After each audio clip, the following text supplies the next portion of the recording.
ఎంతమంది సంతోషంగా ఉన్నారు? ఆమేన్, హల్లెలూయా. ఈరోజు నిత్యముగా దేవుడు మనల్ని ఆశీర్వదించి పంపబోతున్నాడు. ఆమేన్. మీరు ఏ ఉద్దేశంతో వచ్చారో, ఏ వేదనతో, ఏ పరిస్థితుల్లో వచ్చారో, ఈరోజు నిత్యముగా దేవుడు మనతో మాట్లాడి మన జీవితాల్లో ఒక ఆశీర్వాదాన్ని ఇచ్చే పంపబోతున్నాడు. ఆమేన్, హల్లెలూయా. ఒక చిన్న ప్రార్థన చేసుకొని సర్వశక్తుడైన దేవాది దేవుడి వైపు మనం కళ్ళెత్తి చూడబోతున్నాం. అందరూ తలలు వంచి, సిలువను మోసుకొని రక్తమంతా చిందించి గాయాలతో నడచినది చూసా, ఘోర ఎండలలో ముల్లరాల మార్గమున నడచిన శ్రమలుని చూసా, సిలువను మోసుకొని రక్తమంతా చిందించి గాయాలతో నడచినది చూసా, ఘోర ఎండలలో ముల్లరాల మార్గమున నడచిన శ్రమలుని చూసా, నా హృదయమంతా పగిలేనయ్యా, కళ్ళలు కన్నీళ్లతో పొంగేనయ్యా, నా హృదయమంతా పగిలేనయ్యా, కళ్ళలు కన్నీళ్లతో పొంగేనయ్యా. మరలా, నా హృదయమంతా పగిలేనయ్యా, కళ్ళలు కన్నీళ్లతో పొంగేనయ్యా, నా హృదయమంతా పగిలేనయ్యా, కళ్ళలు కన్నీళ్లతో పొంగేనయ్యా. కలువరి సిలువను చూచానయ్యా, ప్రభువా నీ ప్రేమను తలచానయ్యా, కలువరి సిలువను చూచానయ్యా, ప్రభువా నీ ప్రేమను తలచానయ్యా, నా హృదయమంతా పగిలేనయ్యా, కళ్ళలు కన్నీళ్లతో పొంగేనయ్యా, నా హృదయమంతా పగిలేనయ్యా, కళ్ళలు కన్నీళ్లతో పొంగేనయ్యా. స్తోత్రమయ్యా, స్తోత్రమయ్యా నా యేసయ్యా, స్తోత్రమయ్యా, స్తోత్రమయ్యా నా యేసయ్యా, స్తోత్రమయ్యా, స్తోత్రమయ్యా నా యేసయ్యా, స్తోత్రమయ్యా, స్తోత్రమయ్యా నా యేసయ్యా. పరిశుద్ధ తండ్రి, యేసుక్రీస్తు నామంలో మీ వైపు కళ్ళెత్తి చూస్తున్నామయ్యా. ఈ మధ్యాహ్న సమయం మీరు మాతో మాట్లాడండి. మీ వాక్కులో జీవం ఉంది. ఆ జీవం ప్రతి మనిషిని వెలిగింపజేస్తుంది. ఈరోజు యేసుక్రీస్తు నామంలో మా జీవితాల్ని వెలిగించే మీ వాక్కు, మా జీవితాల్ని ప్రకాశింపజేసే మీ వాక్కు మా అందరితో మాట్లాడండి స్వామి, యేసుక్రీస్తు నామంలో తండ్రి, ఆమేన్. బైబిల్ గ్రంథములో నుండి ఒకే ఒక చిన్న వాక్యాన్ని మనం ధ్యానించబోతున్నాం. కీర్తనల గ్రంథం 107వ అధ్యాయంలో 35వ వాక్యాన్ని ఎవరైనా గట్టిగా చదవండి. అరణ్యమును నీటి మడుగుగాను, ఎండిన నేలను నీటి ఊటల చోటుగాను ఆయన మార్చే దేవుడు. చప్పట్లు కొట్టి దేవాది దేవుని మహిమ పరుద్దామా. హల్లెలూయా, హల్లెలూయా. ఈరోజు నేను ప్రకటిస్తున్నాను, ఆ దేవుడు ఎంత గొప్ప దేవుడు, ఆయన ఎలాంటి గొప్ప దేవుడు అని వాక్యంలో మనం చూసినట్లయితే వాక్యంలో చెప్పబడుతుంది, ఎండిన నేలను నీటి ఊటల చోటుగా మార్చే దేవుడు. ఆమేన్. హల్లెలూయా, హల్లెలూయా. ఎండిన నేల, ఆ ఎండిన నేలను నీటి ఊటల చోటుగా మార్చగలిగిన ఒక గొప్ప దైవం ఉన్నాడంటే అది నేను ప్రకటిస్తున్న యేసుక్రీస్తు. ఆమేన్. హల్లెలూయా. నా ప్రియ సహోదరి సహోదరుడా, సాధారణంగా భూమి వ్యవసాయం చేసే వాళ్ళకు చాలామంది తెలిసే ఉంటుంది. ఈ భూమి చాలా రకాలు ఉంటాయి. కొన్ని రకాల భూములు చాలా అద్భుతంగా పంటలను పండిస్తుంటుంది, మీకు తెలుసుంటుంది. కొన్ని రకాల భూములు అలా కాదు, వర్షం ఉంటే తప్ప ఆ భూమి యొక్క సత్తు అనేది చాలా తక్కువగా ఉంటుంది. కొన్ని సౌటు భూములు అంటారు, అక్కడ ఎటువంటి పంట వేయలేము, ఆ భూమి ఉన్నది వేస్ట్. ఇంకా చెప్పాలంటే ఎకరాలు ఉన్నా సరే దానికి విలువ కూడా ఉండదు. ఎందుకు విలువ ఉండదు అని అంటే ఆ యొక్క భూమిలో పంట పండదు.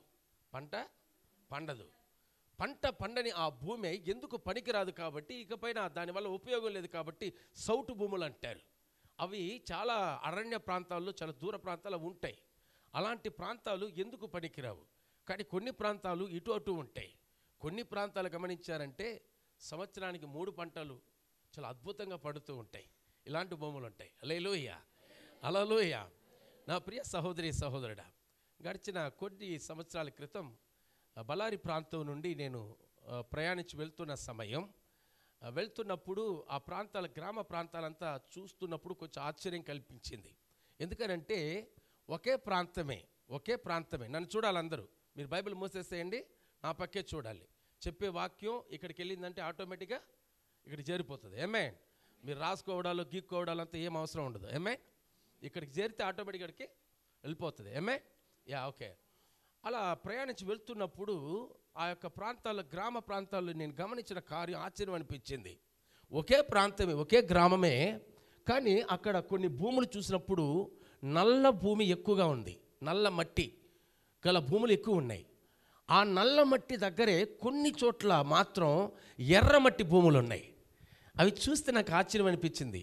కానీ ఎక్కువ శాతం నల్ల భూమి ఉంది, అక్కడక్కడ మాత్రం ఎర్ర భూమి ఉంది. ఆ ఎర్ర భూమి ఏదో సపరేట్గా ఉంటే పర్వాలేదు, ఆ నల్ల భూముల మధ్యలోనే ఉన్నాయి.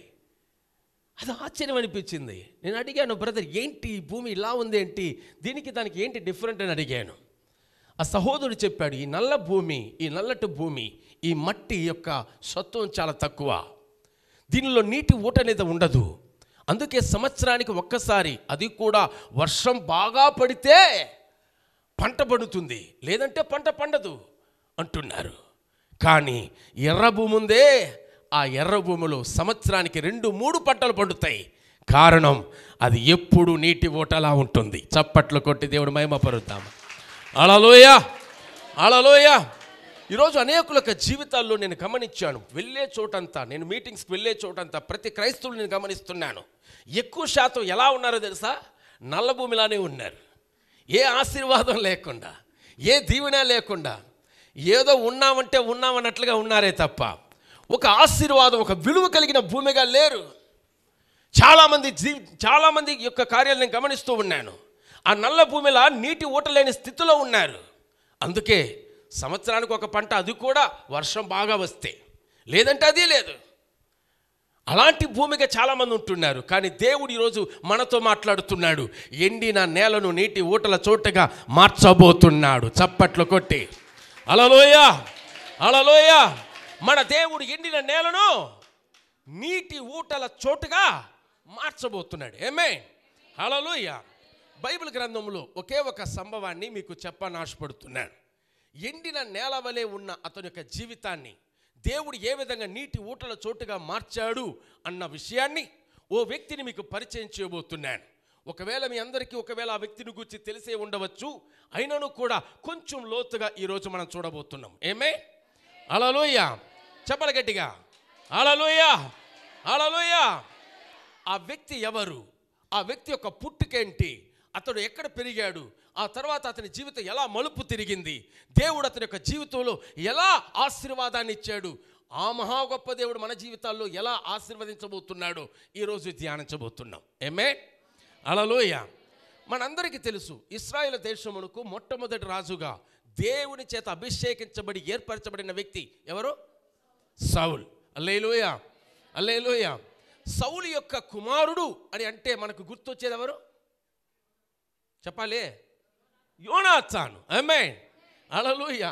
సౌలుకు అనేక కుమారులు ఉన్నా సౌలు యొక్క కుమారుడు అంటే మనకు గుర్తొచ్చేది ఎవరు? యోనాతాను. యోనాతాను. ఎందుకు యోనాతాను గుర్తొస్తాడో తెలుసా? దావీదు యోనాతాను మధ్య స్నేహం ఉండేది, ప్రాణ స్నేహితులుగా ఉండేవాళ్ళు. అందుకే యోనాతాన్ అంటే మనకి మైండ్లో ఇమ్మీడియట్లీ గుర్తుకొస్తుంది. ఏమే, హల్లెలూయా. సరే, ఇప్పుడు బాగా గమనించాలి. సౌలు యొక్క కుమారుడు పేరేంటి చెప్పాలి గట్టిగా? యోనాతాను. ఆ యోనాతానుకు ఒక కుమారుడు ఉన్నాడు, అతని పేరు మెఫీబోషేత్. చెప్పండి, మెఫీబోషేత్. ఇప్పుడు ఈ మెఫీబోషేత్ సౌలుకి ఏం కావాలి చెప్పాలి గట్టిగా? మనవడు. సరే, ఇప్పుడు యోనాతానుకి ఏం కావాలి గట్టిగా చెప్పాలి? కుమారుడు కావాలి. సౌలు యొక్క మనవడు పేరేంటి? సరే, ఓకే. ఇప్పుడు సౌలు యొక్క కుమారుడు పేరేంటి? యోనాతాను. యోనాతాను కుమారుడు పేరేంటి? మెఫీబోషెత్. సింపుల్, అంతే. మన ఈరోజు ధ్యానించబోతున్న అంశంలో ఇదే సింపుల్ ధ్యానించబోతున్నాం. బాగా గమనించాలి. రాజవంశములో పుట్టిన వ్యక్తి ఈ మెఫీబోషెత్. సౌలు యొక్క మహా గొప్ప అంతఃపురములో యోనాతాను యొక్క కుమారుడుగా, సౌలు యొక్క మనవుడుగా, విశేషంగా యోనాతాను యొక్క కుమారుడుగా రాజ అంతఃపురములో రాజవంశములో పుట్టిన వ్యక్తి ఎవరు చెప్పాలి గట్టిగా? నన్ను చూసి చెప్పాలి. ఎవరు? మెఫీబోషెత్. మెఫీబోషెత్ రాజవంశీయుడు. అతడు పుట్టింది సాధారణమైన వ్యక్తి కాదు. అతను పుట్టింది ఎక్కడ? రాజవంశం. రాజవంశం. అతడు పెరిగింది రాజభవనం. చప్పట్లు కూడా దేవుని మహిమ పరుద్దామా? హల్లెలూయా. పుట్టింది ఆషామాషి కాదండి. అతను పుట్టికే రాజవంశంలో పుట్టాడు. అతను పుట్టింది రాజభవనంలో పుట్టాడు. మీకే తెలుసుంటుంది, ఒక రాజకుమారుడుగా, రాజవంశీయుడుగా, రాజు యొక్క మనవడుగా ఒక వ్యక్తి అక్కడ తిరుగుతూ ఉంటే ఎలా ఉంటుంది? అక్కడున్న సేవకులు అందరూ అతని వెనకాల బరుగుడుతూ ఉంటారు. ఎక్కడక్కడ పడిపోతాడే అని చెప్పి జాగ్రత్త పడుతారు. అంత జాగ్రత్త పడుతూ ఉంటారు. కారణం, ఇతను ఎవరు? రాజవంశీయుడు, రాజు యొక్క మనవడు. రాజు మనవడంటే ఎప్పటికైనా ఎవరికైనా ఒక గుర్తుంటుంది, ఒక మర్యాద ఉంటుంది, ఒక విలువ ఉంటుంది. మీకు తెలిసే ఉంటుంది, మన తెలంగాణ సీఎం అంతకుముందు కేసీఆర్ మనవడు కొంచెం లావుగా ఉంటాడు, కొంచెం చూడడానికి అదొకలా ఉంటాడు. కానీ కొంచెం అదొకలా ఉన్నా, బొత్తుగా ఉన్నా, లావుగా ఉన్నా అతనికి ఒక బిరుదు ఉంది, అతనికి ఒక స్టాంప్ ఉంది, అతనికి ఒక ప్రత్యేకత ఉంది. ఏంటో తెలుసా? సీఎం యొక్క మానవుడు. ఆడు నల్ల పడువా సన్న ఇదంతా చూడరు. అతను ఎవరు? సీఎం మనవడు. అది అతనికి గుర్తింపు. అవునా? అదేవిధంగా ఇప్పుడు రాజకుమారుని చంపేశాం. ఇక పైన ఆ రాజ్యాధికారంలో రాజవంశీయుడిగా ఉన్నది ఒక్కడే ఒక్కడు. అతని పేరు మెఫీబోషెత్. వాడిని చంపేస్తే రాజవంశమే లేకుండా పోతుంది అని చెప్పి ప్లాన్ చేశారు. బాగా గమనించాలి.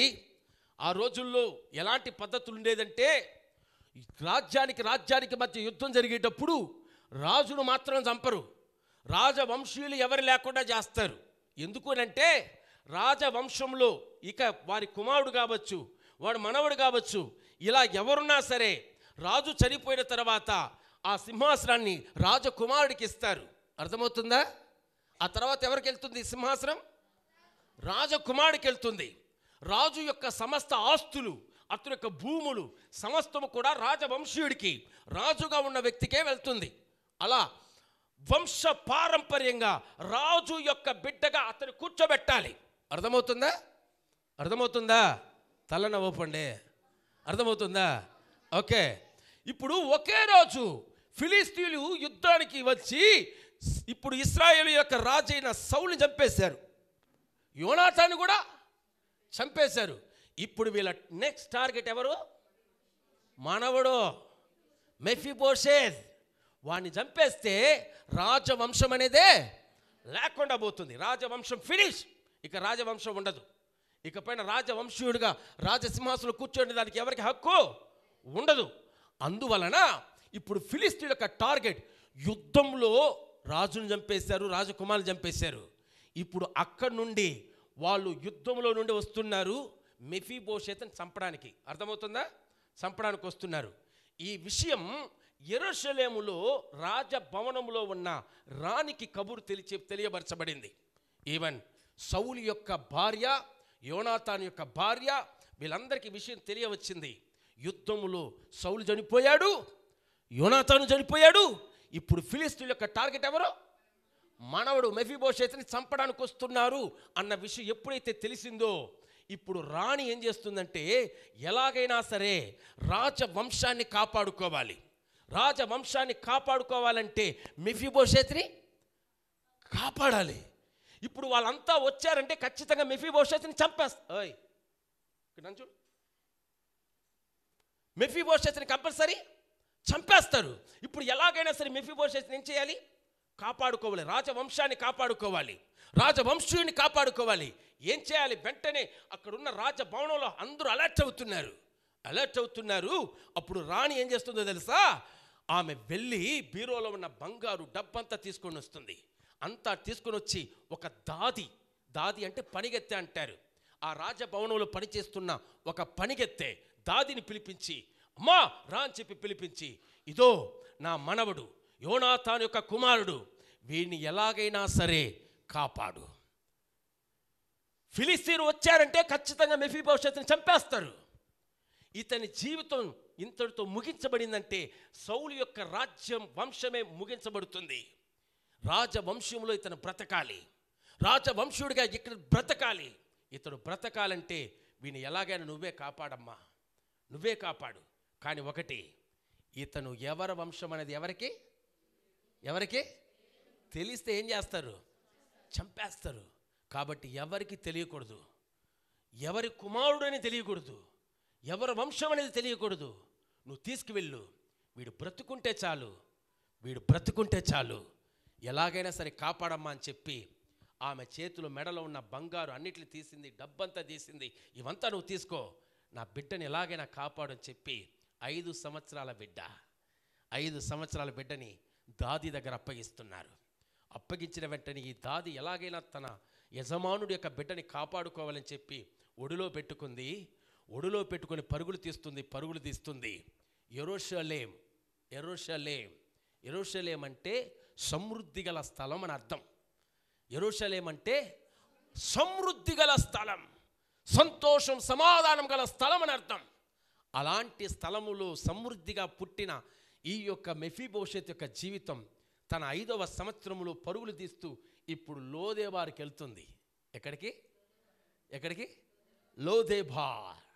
లోదేబార్ అని అంటే అర్థం ఏంటో తెలుసా? మేత లేని స్థలం, ఎండిన నేల అని అర్థం. ఈరోజు మన పాయింట్ ఏంటి? ఎండిన నేలను నీటి ఊటలుగా మార్చే దేవుడు. చెప్పలవాడు దేవుడు మహిమ పరుద్దామా. హల్లెలూయా. సమృద్ధిగా ఉన్న యెరూషలేములో నుండి తన ప్రయాణాన్ని తీసుకెళ్తుంది దాది. తన ఒడిలో పెట్టుకొని మెఫీబోషెతుని తీసుకెళ్తుంది. ఎక్కడికి? లోదేబార్కి, ఎండిన నేల, మేత లేని స్థలాన్ని తీసుకెళ్తుంది. సరే, తీసుకెళ్తుంది, ఒడిలో పెట్టుకుని తీసుకెళ్తుంది. నాకు ఆశ్చర్యం అనిపించిన కార్యం ఏంటంటే ఆమె ఎంత వేగంగా స్పీడ్గా పరిగెత్తుందంటే బైబిల్లో నాకు ఆశ్చర్యం అనిపించింది. బిడ్డను సంకలో పెట్టుకుంది, 5 సంవత్సరాల బిడ్డ సంకలో పెట్టుకొని పరుగులు తీస్తుంది. ఆమె హృదయం, ఆమె ఆలోచన ఒకటే, ఎలాగైనా మెఫీబోషెతుని కాపాడాలి, రాజవంశుని ఎలాగైనా కాపాడాలి, రాజవంశుడు ఎలాగైనా బ్రతకాలి, ఫిలిష్తీయుల చూపులో నుండి వారి చేతిలో నుండి ఎలాగైనా తప్పించబడాలని చెప్పి ఒడిలో పెట్టుకుని ఆ బిడ్డని పరుగులు తీసుకుంటూ పరిగెడుతుంటే లోదేబారు వైపు పరిగెడుతూ తీస్తూ ఉన్నప్పుడు సడన్గా జరిగిన కార్యం ఏంటి తెలుసా? ఆమె కాలు బెనికో లేదంటే రాయికి తగులుకొనో ఆమె కాలు ఇలా తగులుకొని అలా కింద పడింది. ఎప్పుడైతే కాలు అలా స్లిప్ అయిపోయింది, ఒడిలో ఉన్న బిడ్డ అట్లే పడింది. ఆ దాది అలా కింద పడుతుంది. ఇద్దరు ఆ వేగంతో పడేటప్పుడు ఆ బిడ్డ, ఒడిలో ఉన్న బిడ్డ ఏమైందో తెలుసా? కింద పడింది. అక్కడ భయంకరమైన పెద్ద రాయి ఉంది. ఆ రాయి మీద 5 సంవత్సరాల మెఫీబోషెతు 2 కాళ్ళు ఆ యొక్క రాయి బండ మీద పడింది. అట్లే ఆ బిడ్డ బండ మీద పడడం 2 కాళ్ళు చిట్లిపోయాయి. నరాలు ఎముకలతో కూడా అట్లా చిట్లిపోయి రక్తం కారుతుంది. ఎముకలతో సహా అట్లే ఇరిగిపోయాయి. అంత వేగంగా పరిగెత్తింది ఆ బిడ్డను కాపాడాలన్న ఉద్దేశంతో. కానీ ఎంత వేదనకర విషయం అంటే, ఆ కాళ్ళు బెనికి అలా పడడం, ఒడిలో ఉన్న బిడ్డ ఆ బండ మీద పడడం, 2 కాళ్ళు, చిన్న బిడ్డ కదా, 5 సంవత్సరాలు కదా, ఆ బండ మీద పడడంతో ఎముకలతో కూడా అట్లా విరిగిపోయాయి. రక్తనాళాల నుంచి అట్లే రక్తం కారుతుంది. దాదికి ఏం చేయాలో అర్థం కాల. తన వస్త్రాన్ని చింపుతుంది. 2 కాళ్ళు కట్టింది. 2 కాళ్ళు కట్టి బాగా కట్టి మరలా తన ఒడిలో పెట్టుకుంది. ఒడిలో పెట్టుకొని మరలా పరుగులు తీసింది. ఇలా పరుగులు తీసి యెరూషలేములో ప్రారంభమైన ఆమె జీవితం పరుగు లోదెబార్కి వెళ్ళింది. లోదెబార్ ఎండిన నేల, మేత లేని స్థలం. ఇప్పుడు లోదెబార్కి వెళ్ళింది. యెరూషలేముకు లోదెబారుకు చాలా దూరం ఉంటుంది. అంత దూరం ప్రయాణించి లోదెబార్లో అక్కడ మాకీర్ అని ఒక వ్యక్తిని ఆమె అతని దగ్గరికి వెళ్ళింది. అయ్యా మాకీర్, ఈ అబ్బాయి ఎవరో తెలుసా? ఈ అబ్బాయిని పెంచుతాను అని అంటే నీకు గోల్డెన్ ఆఫర్ ఇస్తానని చెప్పానంది. ఏంటమ్మా, ఎవరు అబ్బాయి, ఏంటి మీ ఆఫర్ ఏంటి అని అడిగేది. ఈ అబ్బాయిని పెంచాలి. అది కూడా ఒకటి గుర్తుపెట్టుకో, వీడు ఎవరు కుమారుడు ఎవరికి తెలియకూడదు, ఎవరి వంశమో ఎవరికి తెలియకూడదు, ఎవరి కుమారుడో తెలియకూడదు, ఎవరి వంశమో తెలియకూడదు. ఒకవేళ నోరు మెదిపి నువ్వు చెప్పావే అనుకో, మరుక్షణమే నువ్వు చేస్తావు, ఈ బిడ్డ చేస్తుంది. ఏమే అర్థమవుతుందా? ఖచ్చితంగా చంపేస్తారు. అలా నువ్వు పెంచగలిగితే చెప్పు, నీకు డబ్బంతా ఇస్తానని చెప్పి ఆ రాణి ఇచ్చిన డబ్బును అంతా, బంగారంతా అతను మాకీర్ దగ్గర ఇచ్చేసింది. ఇప్పుడు మాకీర్ ఏం చేస్తున్నాడు తెలుసా? ఆ బిడ్డ నేను పెంచుకుంటాను, నా బిడ్డగా నేను పెంచుకుంటానని చెప్పి ఇప్పుడు తన బిడ్డగా పెంచుకుంటున్నాడు. 2 కాళ్ళు పగిలి చిట్లిపోయి ఉన్నాయి కదా. వైద్యుల దగ్గరికి ఎంత చూశాడు, ప్రయోజనం లేదు. ఇకపైన ఆ రక్తనాళాలంతా రక్తం కారిపోయి ఎముకలంతా డ్యామేజ్ అయిపోయింది, నడవలేడు. ఇప్పుడు 2 కాళ్ళు అవిటివాడు. 2 కాళ్ళు అవిటివాడు. ఒక ప్రక్క 2 కాళ్ళు అవిటివాడు, ఒక ప్రక్క రాజవంశంలో నుంచి తీసుకురాబడి ఇప్పుడు ఎక్కడున్నాడు? మాకీర్ ఇంటి దగ్గర ఉన్నాడు. ఎండిన నేలగా మాకీర్ దగ్గర లోదెబార్లో ఉన్నాడు. ఇదొక ప్రక్క. మరొక ప్రక్క తన తండ్రి పేరేంటో తను చెప్పుకోలేడు, తన తాత పేరేంటో చెప్పుకోలేడు, తాను ఎవరి వంశీయుడో చెప్పుకోలేడు, తాను ఏ కులం ఏ మతం ఏది చెప్పుకోలేడు. తన జీవితాంతం అంతా కూడా వేదనకరమైన పరిస్థితుల్లో ఒక గుర్తింపు లేని వాడై అతను జీవించాడు. నా ప్రియ సహోదరి సహోదరుడా, ఈ మెఫీబోషెత్ యొక్క జీవితం 5వ సంవత్సరం వరకు రాజభవనంలో ఉన్నాడు, రాజవంశీయుడిగా ఉన్నాడు, రాజమనవుడిగా ఉన్నాడు. ఇప్పుడు లోదెబారుకు వచ్చి మాకీరు దగ్గర అడుక్కు తింటున్నాడు. మాకీరు దగ్గర అడుక్కు తినాలి. మాకీరు అతను అన్నం పెడితే అతను తిన్నట్లు, లేదంటే లేదు. ఇతనంతా తిని అయిపోయిన తర్వాత మిగిలి ఏదైనా ఇస్తే తప్ప అతనికంటూ తాను తినలేడు. ఏదైనా సంపాదించుకోగలడా, ఏదైనా చేయగలడా అంటే కుదరదు. 2 కాళ్ళు అవిటివాడు, 2 కాళ్ళు పోయి ఉన్నాయి, అవిటి కాళ్ళవాడు, సంపాదించలేడు. అతనికి ఏది కావాలన్నా మాకీర్ దగ్గర వెళ్ళి అడుక్కోవాలి. అయ్యా ఆకలిస్తుందని అడుక్కోవాలి. రాజభవనంలో ఉన్నప్పుడు ఎంత హ్యాపీగా సంతోషంగా ఉన్నాడు అమ్మే. కానీ ఇప్పుడు అతని జీవితం ఏమైంది? మాకీర్ దగ్గర బానిసగా, వేదనకరమైన భిక్షగాడ కన్నా ఘోరమైన స్థితిలో మారిపోయాడు. వేదనగా మారిపోయాడు. 20 సంవత్సరాలు లోదెబార్లు ఏడుస్తూ ఉన్నాడు. 20 సంవత్సరాలు లోదెబార్లు కుమిలిప్పుడు ఏడ్చాడు.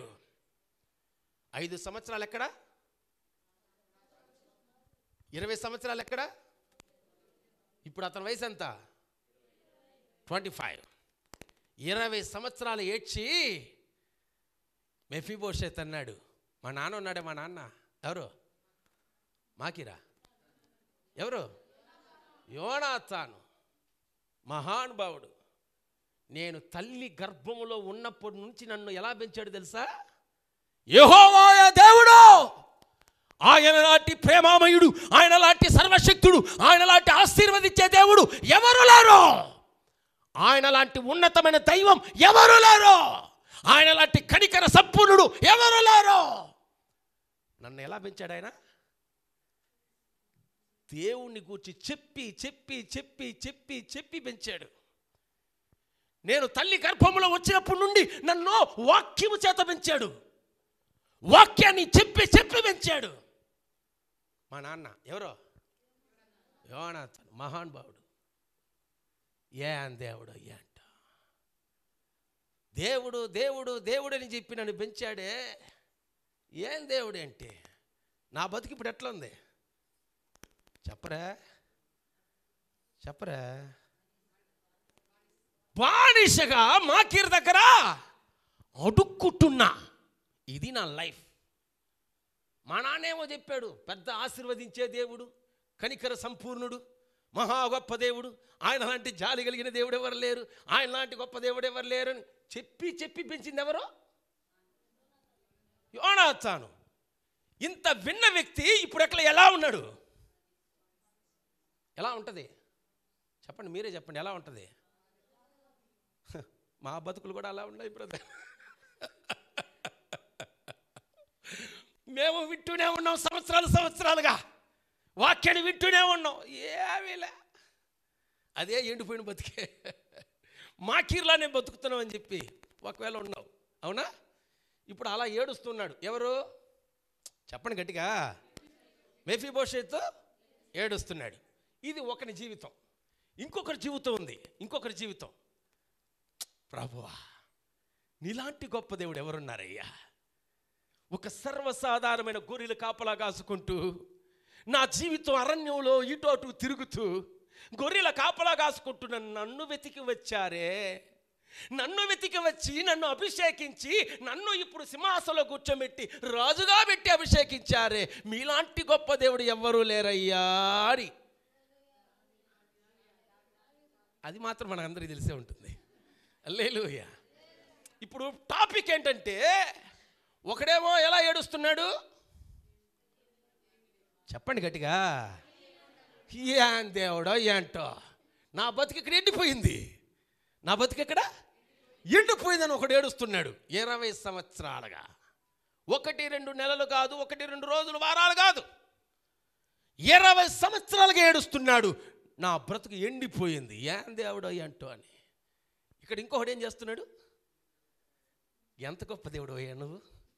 నీలాంటి గొప్ప దేవుడు ఎవరైనా ఉంటారా అయ్యా? ఎక్కడో గొర్రెల కాపలా కాసుకుంటున్నా నన్ను అసలు నా కలలో కూడా ఊహించలా. నేనంతా ఒక రాజుగా అవుతానని ఎక్స్పెక్ట్ చేయలా. నా లైఫ్కు అసలు ఇంత గొప్ప ఆశీర్వాదం వస్తుందని ఏ రోజు ఊహించలా. నన్ను మీరు వెతికి వచ్చి అభిషేకించి నన్ను సింహాసనంలో కూర్చోబెట్టి అందంగా చూస్తున్నావయ్యా. హల్లెలూయా, హల్లెలూయా. అర్థమవుతుందా? పాయింట్ అర్థమవుతుందా? ఒకరేమో ఏడుస్తున్నారు, ఇంకొకరేమో చెప్పాలే. హల్లెలూయా. ఇప్పుడు నేను అడిగే ప్రశ్న, మీరు ఏ గ్రూప్లో ఉన్నారు? ఏమే ఏ గ్రూప్లో ఉన్నారు మీరు? మెఫీబోషెతు గ్రూప్లో ఉన్నారా, లేదంటే దావీదు గ్రూప్లో ఉన్నారా? చెప్పడానికి బాగానే ఉంది. దావీదు చెప్పడానికి బాగానే ఉంటుంది, జీవించేవాడికి తెలుస్తుంది. ఏమే నా పరిచర్య అనుభవంలో నేను చూసింది 90% ఈరోజు మెఫీబోషెతులా ఏడుస్తున్నారు. ఎండిన నేలల ఏంటి నా బ్రతుకిలా ఉంది. సంవత్సరాలుగా ప్రభువు నమ్మి ప్రార్థిస్తున్నానే, దేవుని వాక్యాన్ని నమ్మి, దేవుని ఆలయాన్ని నమ్మి, దేవునికి సన్నిధి నమ్మి నేను 20 సంవత్సరాలు 30 సంవత్సరాలుగా ప్రార్థన చేస్తూనే ఉన్నానే. నా బ్రతుకు మారలేదే, నా జీవితం మారలేదే. లోపల బాధ ఉందా లేదా? మన క్రైస్తవులు నాకు నచ్చని ఒక విషయం ఏంటి తెలుసా? మించిన నీతిమంతుల్లా ప్రవర్తిస్తారు. లోపల ఏం ఉండదు, అయినా పెద్ద దేవుని చేత ఆశీర్వదింపబడిన వ్యక్తుల్లో ఇప్పుడు అన్నారే దావీదు గ్రూప్ అని, అలా గంతులేస్తారు. లోపల మిమ్మల్ని మీరే పరిశీలన చేయండి. నిజంగానే ఆ గొప్ప ఆశీర్వాదం దావీదులా అయ్యా నేను ఇలాంటి వ్యక్తిగా ఉన్న వ్యక్తిని నన్ను ఇంతగా ఆశీర్వదించావే, ఇంతగా దీవించావని దేవుని స్తుతించే వాళ్ళ మనం ఉన్నామా? దేవుడా ఏంటని చెప్పి ఏడుస్తూ ఉన్నామా? మొత్తం మీద ఏదో ఒక గ్రూప్లో ఉన్నాం, అవునా? అది మీ మనసాక్షిగా వదిలేస్తున్నా. హల్లెలూయా. ఇప్పుడు 12:30 అయింది, నాకు టైం అన్లిమిటెడ్ ఇచ్చారు. హల్లెలూయా, హల్లెలూయా. మీరు అనుకోవచ్చు మెసేజ్ ఇప్పటికే చాలా అయిపోయిందిలే అని చెప్పి. జస్ట్ ఇంట్రడక్షన్లోనే ఉన్నాం మనం. ఇప్పుడు మీకు సబ్జెక్ట్ మీకు అర్థం కావాలని ఇంట్రడక్షన్లోనే మీకు తీసుకొచ్చున్నా. అర్థమవుతుందా? ఇంకా మెసేజ్ ఎంట్రీ అవ్వాలా, ఇంకా మెసేజ్లో ఎంట్రీ అవ్వాలా. ఇది జస్ట్ ఇంట్రడక్షన్ మాత్రమే. ఒకరేమో ఏడవడం, ఒకరేమో సంతోషించడం. ఏడ్పు ముఖాలు కొన్ని, నవ్వు ముఖాలు కొన్ని, ఇలా ఉన్నాయి లైఫ్. ఇలా ఉండగా ఓ రోజు దావీదు దేవుని యొక్క సముఖంలో సంతోషంగా ఆర్భాటం చేస్తూ దేవుని యొక్క సముఖంలో ఉన్నాడు. ఆయన సముఖంలో దేవుని ఆరాధిస్తూ, ప్రభువా నీలాంటి గొప్ప దేవుడు ఎవరు లేరయ్యా, ఎక్కడో ఉన్న వ్యక్తులను తీసుకొచ్చి ఇంతగా అందంగా పెట్టావు, నీలాంటి ప్రేమమయుడు ఎవరు లేదయ్యా అని చెప్పి దేవుని స్తుతిస్తూ ఉంటే, ఓ రోజు దేవుడు దావీదుతో ముఖాముఖిగా అలా దర్శనం ఇచ్చాడు. దర్శనం ఇవ్వడం ఎలా ఉందంటే, దేవుని యొక్క హృదయం బాధతో ఉంది, ఆయన ముఖమంతా బాధతో ఉన్నాడు, వేదంతో ఉన్నాడు. వెంటనే దావీదు అడిగాడు, ప్రభువా నాలాంటి వ్యక్తిని ఆశీర్వదించి నేనే సంతోషంగా ఉన్నాను, మీరేంటి ప్రభువా వేదనతో దుఃఖంతో ఉన్నారే, నా ముందు మీరు ఇలా ఉండకండి ప్రభువా, నాకన్నా మీరు సంతోషంగా ఉండాలి కదా అని చెప్పి దావీదు అడిగాడు. వెంటనే ఏం చెప్పమంటావురా, ఎక్కడో ఉన్న నిన్ను రాజుగా పెట్టా, నువ్వు సంతోషంగా ఉన్నావు, హ్యాపీగా ఉన్నావు, కానీ నా హృదయంలో ఒక బాధ ఉంది, ఆ బాధ ఎవరితో చెప్పాలి, ఎవరితో చెప్పగలను? అయ్యా మీ హృదయంలో ఉన్నది ఏదైనా చెప్పండి అయ్యా, నేను చేస్తానయ్యా అన్నాడు. ఏం చేసేది నువ్వు, ఏం చేస్తావు నువ్వు? అసలు నువ్వు రాజుగా సింహాసనంలో కూర్చొని ఇప్పుడు 18 సంవత్సరాలు అయింది, దాని 2 సంవత్సరాలు అడగండి, ఇష్బాషెతు అతని కాలం అది, దాన్ని వదిలేసేయండి. ఇన్ని సంవత్సరాలకు నేను రాజుగా పెట్టా, అరే ఎక్కడో ఉన్న వ్యక్తిని ఇంతగా నేను ఆశీర్వదించి సింహాసనంలో కూర్చోబెట్టానే, ఏ రోజైనా నీ ప్రాణ స్నేహితుడైన యోనాతాన్ని గుర్తు చేసుకున్నావా అని అడిగాడు. హల్లెలూయా, హల్లెలూయా. అవును కదా, అవును కదా, నా ప్రాణ స్నేహితుడు ఎవరో యోనాతాన్ని మర్చిపోయానే, ఇన్ని సంవత్సరాలు యోనాతాను యొక్క జీవితాన్ని, అతని యొక్క వంశాన్ని, అతని యొక్క పరిస్థితిని మర్చిపోయానే అని చెప్పి వెంటనే వచ్చాడు రాజభవనంలోకి. రాజభవనంలోకి వచ్చి సైనికులారా రండి అన్నాడు. టక టక టక టకని 100 మంది వచ్చేసారు. ఏంటి రాజా ఏంటి అని? అవును 20 సంవత్సరాల క్రితం ఫిలిస్తీన్లకి ఇశ్రాయేలుకి మధ్య యుద్ధం జరిగినప్పుడు సౌలు యోనాతాను అందరూ చనిపోయారు కదా. అవునయ్యా. ఆ తర్వాత వాళ్ళ వంశంలో ఎవరైనా మిగిలి ఉన్నారా అని అడిగాడు. వీటి విషయం తెలియాలంటే, ఈ చరిత్ర తెలియాలంటే ఒక్కడికి మాత్రమే తెలుసు, ఎందుకంటే ఇది చాలా రహస్యమైన చరిత్ర. ఫిలిస్తీన్లు చంపేస్తారు వంశంలో ఎవరైనా ఉండనివ్వకుండా, అందుకని ఎవరైనా మిగులున్నారా లేదా అన్న విషయం తెలియాలంటే ఒక్కడికి మాత్రం తెలుసు అన్నాడు. ఎవరో అన్నాడు, షీబా. అతను ఎవరంటే రాజుగా సౌలు రాజ్య పరిపాలన చేస్తున్నప్పుడు గృహ నిర్వాహకుడిగా పనిచేసిన వ్యక్తి షీబా. అతని పేరేంటి? షీబా. గృహ నిర్వాహకుడిగా పనిచేశాడు, రాజ్య నిర్వహణ కార్యక్రమాలు చేసిన వ్యక్తి ఈ షీబా సౌలు యొక్క పరిపాలన కాలంలో. అతన్ని పిలిపిస్తే అతనికి తెలుసయ్యా అన్నాడు. వెంటనే అతన్ని తీసుకురండి అన్నాడు. వెంటనే వెళ్ళారు, షీబాని తీసుకొచ్చారు. అయ్యా రాజా నేనేనయ్యా షీబా అని అన్నాడు. హలో షీబా, 20 సంవత్సరాల క్రితం యుద్ధం జరిగింది కదా, ఆ యుద్ధంలో వాళ్ళంతా చచ్చిపోయారు కదా. అవునయ్యా. వాళ్ళ వంశములో ఎవరైనా మిగులున్నారా అని అడిగాడు. ఎవరైనా? ఇప్పుడు బాగా గమనించాలి, టాపిక్ ఇక్కడ నన్ను బాగా గమనించాలి, ఇక్కడ నన్ను గమనించాలి. సాధారణంగా నేను ముందే చెప్పాను, రాజవంశీయుల్లో ఎవరైనా మిగిలితే వాడిని ఏం చేయాలి? రాజు నెక్స్ట్ రాజుగా ఉన్నవాడు ఏం చేయాలి? చంపేయాలి. రాజవంశుల్ని చంపాలి. లేదంటే రాజవంశులుగా ఉన్న వాళ్ళ యొక్క భూములు కావచ్చు, వాళ్ళ యొక్క సకలం ఎవరికి చెందాలి? రాజవంశుడికి చెందాలి. ఇప్పుడు దావీదు ఈ విషయాన్ని అడిగినప్పుడు షీబాకి ఎలా ఉంటుంది? ఖచ్చితంగా అతన్ని చంపేస్తాడు. దావీదు మిగల్చడు, శత్రువులే చంపాడు. ఇప్పుడు రాజుగా ఉన్నాడు, చంపేస్తాడు. ఇప్పుడు ఏం చేయాలి అర్థం కాల. కానీ ఓపెన్ చేయకపోతే వీడు చేస్తాడు. అర్థమవుతుందా? వీడు చేస్తాడు. వెంటనే భయంతో చెప్తున్నాడు, అయ్యా రాజా దయచేసి నన్ను చంపకండి, విషయం ఓపెన్ చేస్తున్నా అని. ఏంటి చెప్పు అన్నాడు. ఆ రోజు జరిగిన యుద్ధంలో వాళ్ళిద్దరు చనిపోయిన తర్వాత వాళ్ళ టార్గెట్ మెఫీబోషెత్ మీద పడింది. ఈ విషయం తెలుసుకున్న రాణి ఎలాగైనా తన కుమారుని రాజవంశీని కాపాడుకోవాలని చెప్పి ఒక దాది దగ్గర ఇచ్చి పంపించింది. ఆ దాది లోదేబారుకి తీసుకెళ్ళింది. లోదేబారులో మాకీర్ అనే వ్యక్తి దగ్గర ఉన్నాడు అని చెప్పింది. వెంటనే దావీదు, ఏయ్ సేవకులారా రండి రా అన్నాడు. వెంటనే సేవకులకి ఏ విషయం తెలియదు. అర్థమవుతుందా?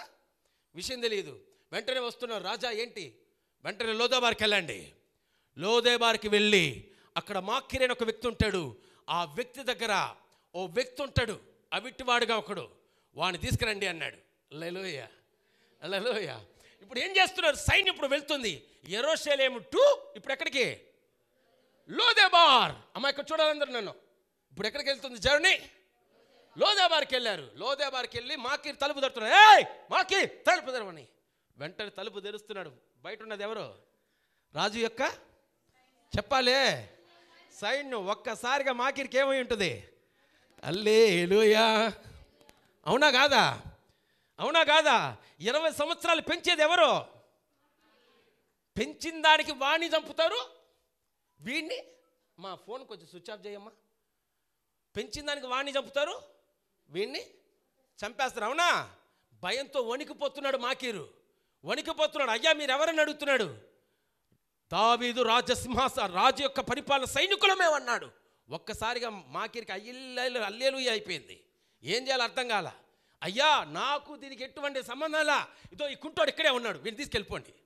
వాడికి నాకు ఎటువంటి సంబంధాలా, వాడిని తీసుకెళ్ళిపోండి, ఏమన్నా చేసుకోండి, వాడిని నాకు సంబంధం లేదంటున్నారు. ఇప్పుడు మెఫీబోషెత్కి ఎలా ఉంటుంది చెప్పాలి? ఎలా ఉంటుంది? రాజు తీసుకురమ్మని చెప్పాడు అన్న విషయాన్ని చెప్పి మరి చెప్తున్నారు. ఇప్పుడు ఎలా ఉంటుంది మెఫీబోషెత్కి చెప్పాలి? భయం. దావీదు చంపేస్తాడని భయం. హృదయంలో భయం, గుండెలు కొట్టుకుంటున్నాయి. 2 కాళ్ళు అవిటి కాళ్ళు. వెంటనే వీళ్ళు మోసుకున్నారు. పని వాళ్ళు ఏం చేస్తున్నారు? సేవకులు మోసుకొని, ఇద్దరు మోసుకుని సేవకులు ఏం చేస్తున్నారు? మోసుకొని ఇప్పుడు లోదేబార్ నుండి యెరూషలేముకి ప్రయాణం అవుతుంది. హల్లెలూయా, హల్లెలూయా. ఇప్పుడు ప్రయాణం ఎక్కడి నుంచి ఎక్కడికి వస్తుంది? Lodebar to యెరూషలేం. ఎండిన స్థలములో ఉన్న వ్యక్తిని, మేత లేని స్థలములో ఉన్న వ్యక్తిని నా దేవుడు సమృద్ధి అయిన యెరూషలేముకి, సమాధానం కలిగిన యెరూషలేముకి నా దేవుడు తీసుకొని వస్తున్నాడు. హల్లెలూయా, హల్లెలూయా. ఇప్పుడు జర్నీ ఎలా ఉంది? సంతోషంగా ఉంటుందా? మెఫీబోషెత్కు ఉంటుంది. హల్లెలూయా, హల్లెలూయా. దావీదు పిలుచుకురమ్మన్నది ఎవరు? దావీదు. ఇప్పుడు ఈ విషయం ఎందుకు పిలుచుకుని రమ్మన్నాడనే విషయం ఇతనికి తెలియదు, సేవకులకి తెలియదు. రాజు తీసుకురమ్మన్నాడు, అది మాత్రమే తెలుసు వీళ్ళకి. ఇప్పుడు మెఫీబోషెత్ హృదయం ఎలా ఉంటుంది? భయం, భయం, వణికిపోతున్నాడు. ఈరోజు అయిపోయింది మన జీవితం, మన లైఫ్ అయిపోయింది. ఏదో భిక్షగాల్లా ఇక్కడ మాకీర్ దగ్గర అడుక్కు తింటూ వచ్చా, ఇప్పుడు అది కూడా ఫినిష్, మన లైఫ్ అయిపోయిందిరా బాబు అని చెప్పి భయంతో వణుకుతున్నాడు. కానీ జర్నీ ఇప్పుడు ఏమైంది? మాకీరు లోదేబారు నుండి యెరూషలేముకు వస్తుంది. యెరూషలేముకు వస్తున్నారు. యెరూషలేముకు ఎంటర్ అవుతున్నారు. రాజభవనం. ఇదేంటిది? రాజభవనం. రాజభవనంలో మోసుకొని వస్తున్నారు. ఎవరిని? మెఫీబోషెత్ని. చెప్పాలి గట్టిగా. మోసుకొని గట్టిగా చెప్పండి, నోరు తెరవండి. ఫెవికల్ అని అంటించారా ఏంటి? ఫెవికల్ అంటించారా లేదా? సూపర్. ట్యూబ్లైట్లు అన్నా వెలిగించండి అట్లయితే. ఏం ట్యూబ్లైట్లు? మన పల్లె ట్యూబ్లైట్లు. ఏమే? హల్లెలూయా. మన ట్యూబ్లైట్లు ఏంటి? మన పల్లె, దాన్ని వెలిగించాలి. ఏమే? అప్పుడు ఏం చేయాలి? నోరు ఇట్లా ముచ్చు మహాల్ మాల ఇట్లా పెట్టేస్తున్నారు. అట్లా తెరవండి, అట్లా నోరు తెరవండి, ఫ్రీగా తెరవండి. ఏమే? హల్లెలూయా, హల్లెలూయా. సరే ఓకే. ఇప్పుడు ఎంటర్ అవుతున్నాడు రాజభవనంలోకి. చెప్పాలి, రాజభవనంలోకి. ఇప్పుడు మరలా చెప్తున్నాను, ఇప్పుడు అతని వయసు ఎంత? 25. ఇప్పుడు బాగా గమనించాలి, ఇప్పుడు నన్ను చూడాలి. ఇప్పుడు 25 సంవత్సరాల మెఫీబోషెత్ ఇప్పుడు ఏమవుతున్నాడు? రాజభవనంలోకి ఎంటర్ అవుతున్నాడు. బాగా గమనించాలి. రాజసింహాసనంలో ఉన్న దావీదు, సింహాసనంలో కూర్చో ఉన్నాడు దావీదు, ఇప్పుడు ఎంటర్ అవుతున్నాడు. ఎవరు? అతని వయసు ఎంత? 25. అమ్మా ఓ ఇక్కడ నన్ను చూడాలి, ఓకేనా? అక్కడ చూడకూడదు, నన్ను చూడాలి, ఓకే? ఇప్పుడు 20 సంవత్సరాలు, ఓకేనా? ఇప్పుడు టాపిక్ ఏంటంటే ఇదే 25 సంవత్సరాల క్రితం, అంటే 25 సంవత్సరాలు ఇప్పుడు మెఫీబోషెత్ వయసు కదా. ఇప్పుడు ఆ 25 సంవత్సరాల మెఫీబోషెత్ యొక్క ముఖం ఎలా ఉందంటే యవనస్తుడు కదా, అవునా? యవనస్తుడు, తల తల తల తల ముఖం ఎలా ఉంది? తల తల మెరుస్తూ ఉంది, యవనస్తుడు. సేమ్ 25 సంవత్సరముల క్రితం యోనాతాను దావీదు మధ్య ఉన్న స్నేహం ఉందే, ఈ స్నేహంలో దావీదు ఎవరితో దగ్గరగా స్నేహం చేసింది? యోనాతానుతో. అప్పుడు యోనాతాను ముఖం ఎలా ఉందో ఇప్పుడు మెఫీబోషెతు ముఖము అలానే ఉంది. ఇప్పుడు మెఫీబోషెతును చూస్తున్న దావీదు మెఫీబోషెతును చూడలా, తన ప్రాణ స్నేహితుడైన యోనాతాను చూస్తున్నాడు. హల్లెలూయా, హల్లెలూయా. తన ప్రాణ స్నేహితుడైన యోనాతాను చూస్తున్నాడు. ఇప్పుడు అతనికి మైండ్ బ్లాక్ అవుతుంది. 25 సంవత్సరాల క్రితం నా ప్రాణ స్నేహితుడు యోనాతాను ఎలా ఉన్నాడో యాజ్ ఇట్ ఈజ్ 100% అలానే ఉన్నాడు, అలానే ఉన్నాడు, అలానే ఉన్నాడు. హల్లెలూయా, హల్లెలూయా, హల్లెలూయా. మెఫీబోషెత్, ఇప్పటి వరకు నీ జీవితం ఎలా ఉందో, ఎలా పరిస్థితులు నువ్వు అడుక్కు తిన్నావో, ఎలా బానిసగా బ్రతికావో, ఎలాంటి జీవితం జీవించావో నాకు అనవసరం. కానీ ఈరోజు నా చూపు నీ మీద పడిందే. హల్లెలూయా, హల్లెలూయా. నా చూపు నీ మీద పడింది. ఇప్పటి వరకు నువ్వు లోదేబార్లో అడుక్కు తిన్నావు, ఇప్పటి వరకు భిక్షగాడ కన్నా హీనంగా ఉన్నావు, ఇప్పటి వరకు నీ జీవితం ఎలా ఉందో నాకు అనవసరం. కానీ ఈరోజు నా చూపు నీ మీద పడిందే. ఆమేన్, హల్లెలూయా.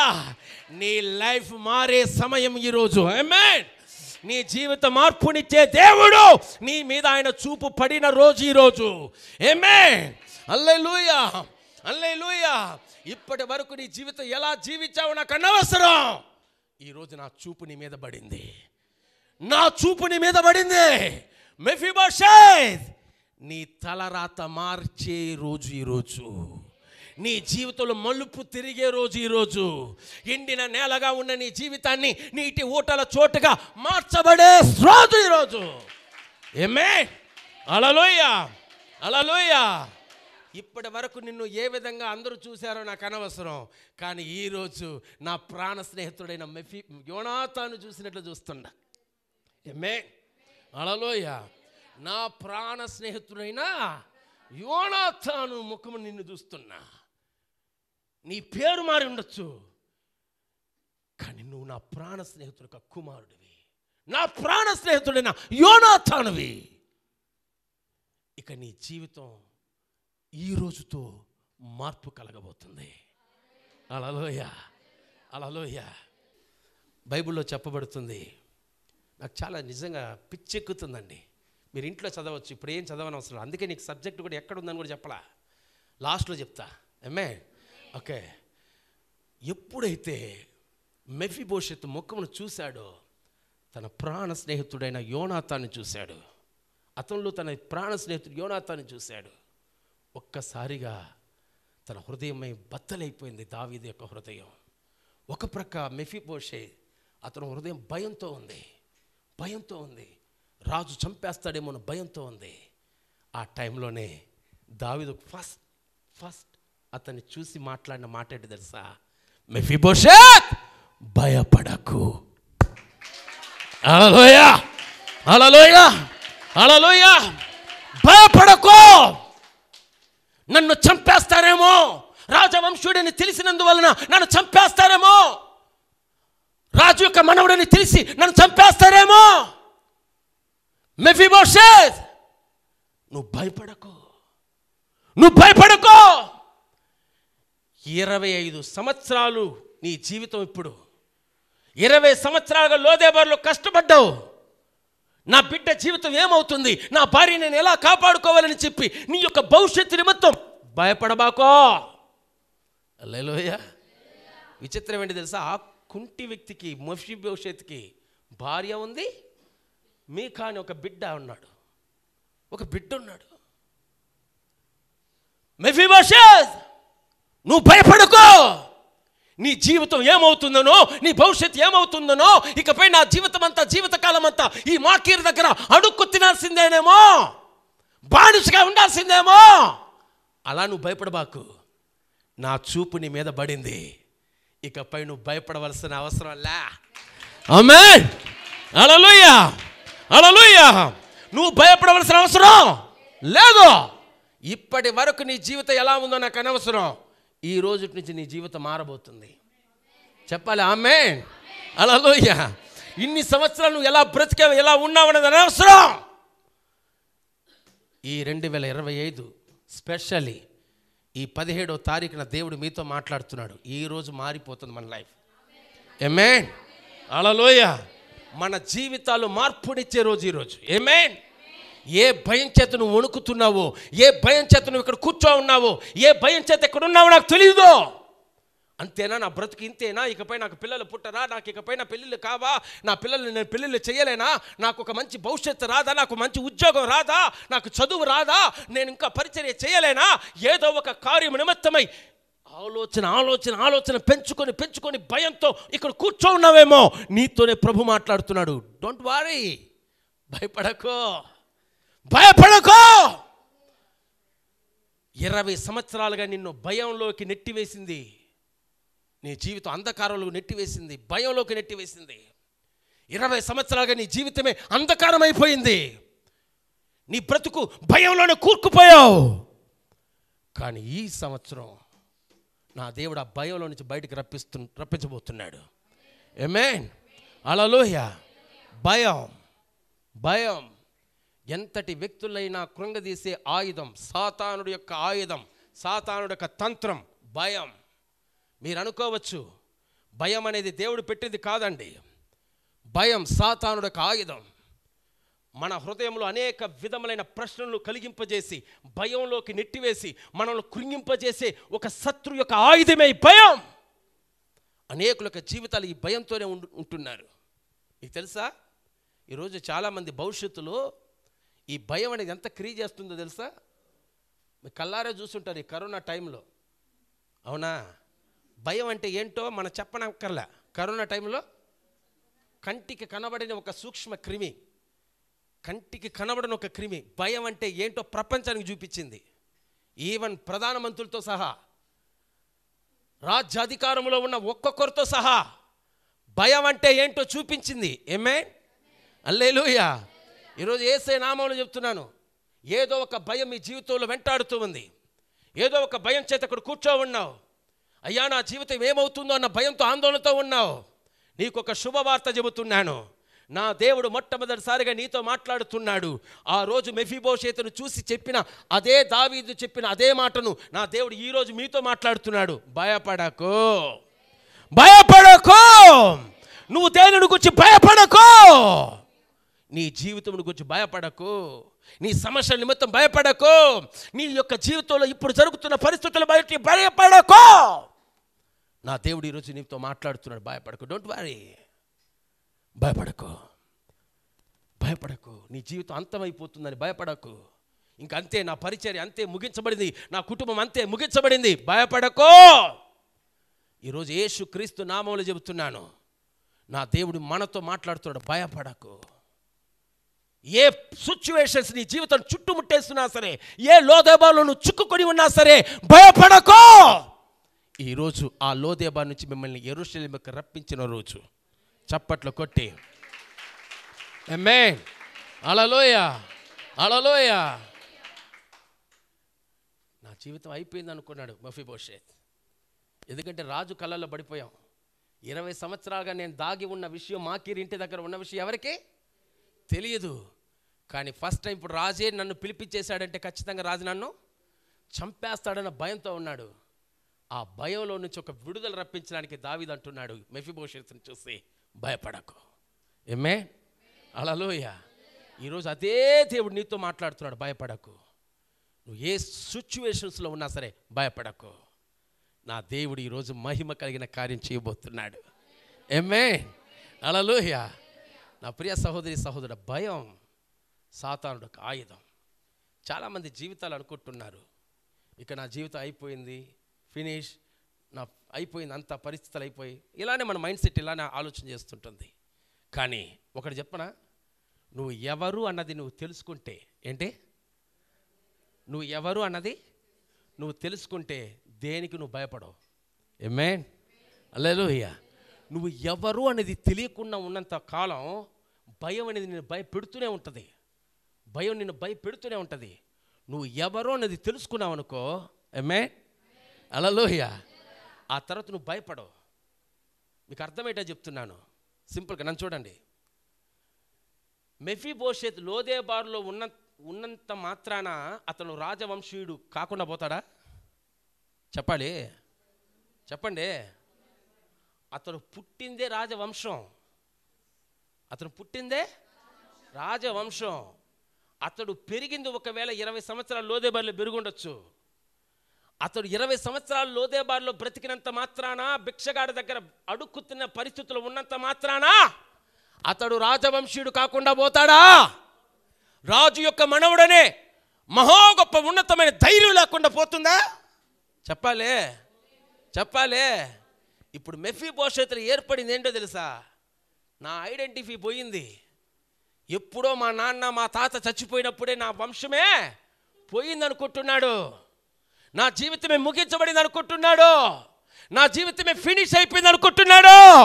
అందుకే దావీదు అంటున్నాడు, నో, నువ్వు ఎప్పటికీ నువ్వు రాజవంశీయుడివే, భయపడకు. ఆమేన్, హల్లెలూయా. నువ్వు నేను ఎప్పటికీ, చెప్పాలి గట్టిగా.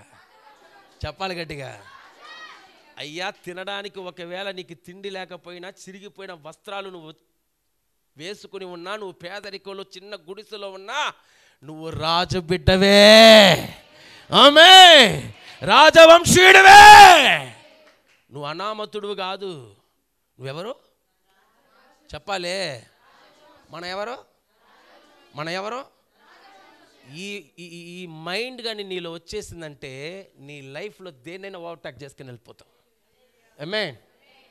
అయ్యా, నేను దేనికి పనికిరాని భిక్షగతినయ్యా. అయ్యా, కరెంటు బిల్లు కూడా కట్టుకోలేని దరిద్రులానయ్యా. ఇలాంటి ఏడుపు మొఖాలతో, ఇలాంటి భిక్షగతిలా ఉన్నంత కాలం మీ బతుకులు మారో. హల్లెలూయా, చెప్పరే గట్టిగా. నేనెవరు అన్నది తెలుసుకో. ఆమేన్. మనం ఎవరు అన్నది చెప్పాలి.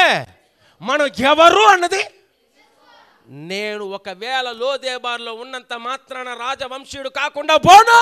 నేను పుట్టిందే రాజవంశం. చెప్పరా గట్టిగా. హల్లెలూయా. క్రీస్తు యేసు నామములో ఎప్పుడైతే మీరు రక్షింపబడి బాప్తిసం పొందారో అప్పుడే మీరు దేవాది దేవుని యొక్క రాజవంశీయులుగా మార్చబడ్డారు. ఆమేన్. మనం ఎవరు రాజవంశీయులు. ఆమేన్. ఈ పొగరుండాలి మనలో. ఆమేన్, హల్లెలూయా. దేనికి మీరు భయపడవలసిన అవసరం లే. అందుకే దావీదు అంటున్నాడు, నెంబర్ 1, దావీదు మెఫీబోషెత్ చూసిన వెంటనే మాట్లాడిన ఒకే ఒక మాట, ఫస్ట్ భయపడకు. ఆమేన్, హల్లెలూయా. ముందు దావీదుకి తెలుసు అతని భయాన్ని తొలగించాలి. ఆమేన్. అతనున్న పరిస్థితి, అతను వచ్చిన పరిస్థితి దావీదుకి తెలుసు. అందుకే దావీదు అతని భయాన్ని మొదలు తొలగించాలని ఆశపడ్డాడు. భయాన్ని తొలగిస్తున్నాడు. నెంబర్ 2 మెఫీబోషెతుని చూసి అన్నాడు. నెంబర్ 2 ఫస్ట్ ఏంటి? భయపడకన్నాడు. రెండవది, మీ తాత ఎవరో సౌలు యొక్క ఆస్తులు, సౌలు యొక్క భూములు సమస్తము అతను కోల్పోయినట్టు అన్నిటినీ అతని పేరుకి రాయించండి రా అన్నాడు. ఆమేన్, హల్లెలూయా. ఏంటి? వాస్తవానికి మరలా చెప్తున్నాను, బాగా గమనించాలి. ఇప్పుడు ఇశ్రాయేలు దేశానికి రాజు ఎవరు? ఇప్పుడు సౌలు యొక్క ఆస్తులన్నీ ఎవరి హ్యాండ్ ఓవర్లో ఉన్నాయి తెలుసా? దావీదు హ్యాండ్ ఓవర్లో ఉన్నాయి. దావీదు హ్యాండ్ ఓవర్లో ఉన్నాయి. సౌలు యొక్క ఆస్తులు, రాజ వంశపు ఆ భూములు, ఆస్తులు ఇప్పుడు ఎవరి చేతిలో ఉన్నాయి? ఎవరైతే రాజుగా ఉంటారో వారి హ్యాండ్ ఓవర్లో ఉంటుంది. ఇప్పుడు దావీదు హ్యాండ్ ఓవర్లో ఉంది. ఇప్పుడు అదే దావీదు అంటున్నాడు, అరే నువ్వు అనామతుడు కాదరా, నువ్వు దిగంబరివి కాదరా, నువ్వు ఏమీ లేనివాడు కాదరా, నువ్వు లోదేబారులో ఉన్న నువ్వు రాజవంశీయుడివేరా, నువ్వు రాజవంశీయుడివేరా, నువ్వు కోల్పోయిన ఆస్తులన్నీ నీ పేరు రాసిస్తున్నానని చెప్పి ఫైనాన్స్ మినిస్టర్ కమ్ అన్నాడు. వెంటనే వస్తున్నాడు, ఆస్తులంతా అతని మీద ట్రాన్స్ఫర్ చేయి అన్నాడు. హల్లెలూయా, హల్లెలూయా. నా ప్రియ సహోదరి సహోదరుడు, పిచ్చెక్కుతుందండి నిజంగానే. మాకీరు దగ్గర అడుక్కు తింటున్న వ్యక్తి, తనకంటూ బ్యాంక్ బ్యాలెన్స్ లేదు, తనకంటూ ఏదో టైంకి ఆహారం కూడా పెట్టడు, వాడు తిని అంతా మిగిలిన తర్వాత ఇతనికిస్తాడు. అలాంటి భిక్షమెత్తుకుని అడుక్కు తినే జీవితాన్ని జీవిస్తున్న ఓ వ్యక్తికి నా దేవుని యొక్క మహిమ కలిగిన ప్రేమ ఎంత గొప్పదంటే, లోదేబారులో నుండి యెరూషలేముకి రప్పించి అతను కోల్పోయిన ఆస్తులంతా అతని మీద ట్రాన్స్ఫర్ చేస్తున్నాడు. ఆమేన్, హల్లెలూయా, హల్లెలూయా. నాకు నిజంగా చెప్తున్నాను, ఇప్పుడు సాధారణంగా రాజు యొక్క ఆస్తులు ఎలా ఉంటాయి, రాజు యొక్క భూములు ఎలా ఉంటాయి? 10 సెంట్లు 20 సెంట్లు, 10 ఎకరాలు 20 ఎకరాలు, 100 ఎకరాల భూములు. ఏమే చెప్పండి, 100 ఎకరాల. అప్పటి వరకు జానడు భూమిలా వాడికి, అప్పటి వరకు జానడు భూమిలో ఒక గజమో ఒక సెంటో, ఇక్కడ ఏమంటారు నాకు తెలీదు, 1 సెంటు భూమి లేదు, 1 స్క్వేర్ ఫీట్ భూమి లేదు అక్కడ. ఎప్పుడైతే దేవుని చూపు పడిందో ఇప్పుడు సమస్తం ట్రాన్స్ఫర్ అవుతుంది. హల్లెలూయా, హల్లెలూయా. ఇప్పుడు రాజు యొక్క ఆస్తులన్నీ ఇప్పుడు ఎవరికి ట్రాన్స్ఫర్ అవుతుంది? సింపుల్గా చెప్తున్నానండి, యేసు యొక్క పరిపూర్ణమైన ఆశీర్వాదములంతా మన మీద ట్రాన్స్ఫర్ అయ్యాయి. ఆమేన్, హల్లెలూయా. మనం ఏదో అనామతులు అనుకోకండి, మనం ఎవరు? అనామతులం కాదండి, రాజ బిడ్డలం. ఏమే రాజవంశీయులం. మనం ఎవరు? చెప్పరు గట్టిగా, రాజవంశీయులం. ఆమేన్. మాకీరు దగ్గర ఉన్నా సరే, బానిసగా ఉన్నా సరే, లోదేబార్లో ఉన్నా సరే, నాకున్న స్థానం రాజవంశం. నేనెవరిని?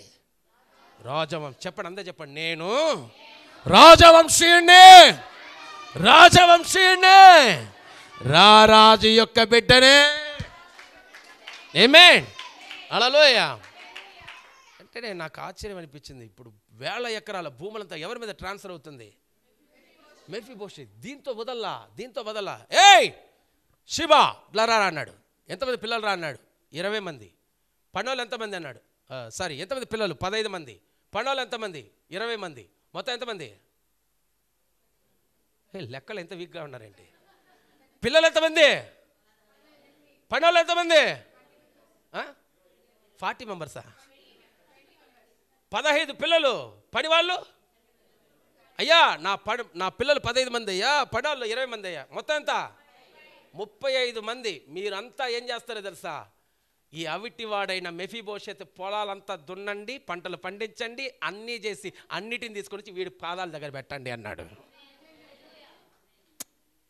మ్యాటర్ అర్థమైందా లేదా? ట్యూబ్లైట్ లాగా అట్లే ఉన్నారంటే. హల్లెలూయా, అర్థమైందా లేదా? హల్లెలూయా. ఇప్పుడు అతనికి 2 కాళ్ళు, అవిటి కాళ్ళు, 1000 ఎకరాల భూములు ట్రాన్స్ఫర్ చేసినంత మాత్రాన సరిపోతుందా? భూములు పెట్టుకొని ఏం చేయగలడు? ఏమైనా చేయగలడా? అవిటివాడయ్యా, ఏం చేయలేడు. అందుకే దావీదు ఎంత ప్లాన్గా శివ రా అని చెప్పి వాడి పిల్లల్ని, వాడి పని వాళ్ళంతా ఇప్పుడు ఎవరికి పని వాళ్ళుగా? నాకు పిచ్చెక్కుతుంది ఏంటో తెలుసా? మాకీరు దగ్గర అడుక్కు తింటున్న వ్యక్తిని ఇప్పుడు అతనికి పనివాళ్ళు. ఏమే హల్లెలూయా. సంవత్సరాలు పంటలు పండించి వాళ్ళే దున్నుతున్నారు, వాళ్ళే విత్తుతున్నారు, వాళ్ళే కోస్తున్నారు, అన్నీ తీసుకుని వచ్చి మెఫీబోషెత్ పాదాల దగ్గర పెడుతున్నారు. గట్టిగా, ఇంకా గట్టిగా. నువ్వు కోల్పోయిన వాటిని నీ మీద ట్రాన్స్ఫర్ అవ్వబోతుంది. నువ్వు ఏదైతే కోల్పోయావో అవంతా నీ మీద ట్రాన్స్ఫర్ అవ్వబోతుంది. ఒక విషయం ఏంటంటే ఇక్కడ మెఫీబోషెత్ కోల్పోయింది రాజవంశీయుడు అనే ఒక ఉన్నతమైన గుర్తింపు. ఇప్పుడు రాజవంశీయుడు అనే గుర్తింపు అనేది సాధారణమైన విషయం కాదు. అది పుట్టుకతో రావాలి. అది నీకు నువ్వుగా పెట్టుకుంటే కుదరదు. అది పుట్టుకతో రావాలి. అలా పుట్టుకతో వచ్చిన వ్యక్తి ఎవరో మెఫీబోషెత్. కానీ ఇప్పుడు ఎక్కడ మాకిర్ దగ్గర అడుక్కు తింటున్నాడు. అరే నువ్వు ఎక్కడున్నా, నువ్వు ఏం చేస్తున్నా సరే, నువ్వు రాజు బిడ్డవేరా, నువ్వు రాజవంశీయుడు వేరా. ఏమే అతడు కోల్పోయింది రాజవంశీయుడనే గుర్తింపు. ఏంటి? ఇప్పుడు సింపుల్ లాజిక్ చెప్తాను. మాకీర్ దగ్గర అందరూ, మాకీర్ ఇంటి దగ్గర ఉన్నప్పుడు అందరూ మెఫీబోషెత్తుని చూసి అరే నీ పేరేంట్రా అని అంటారు. మెఫీబోషెత్ అని చెప్పుంటాడు. మీ నాన్న పేరేంటి? తెలియదు. మీ తాత పేరేంటి? తెలియదు. మీ అమ్మ పేరేంటి? తెలియదు. ఏ కులం? తెలియదు. అరే నువ్వు ఎవరు వాడరా? తెలియదు.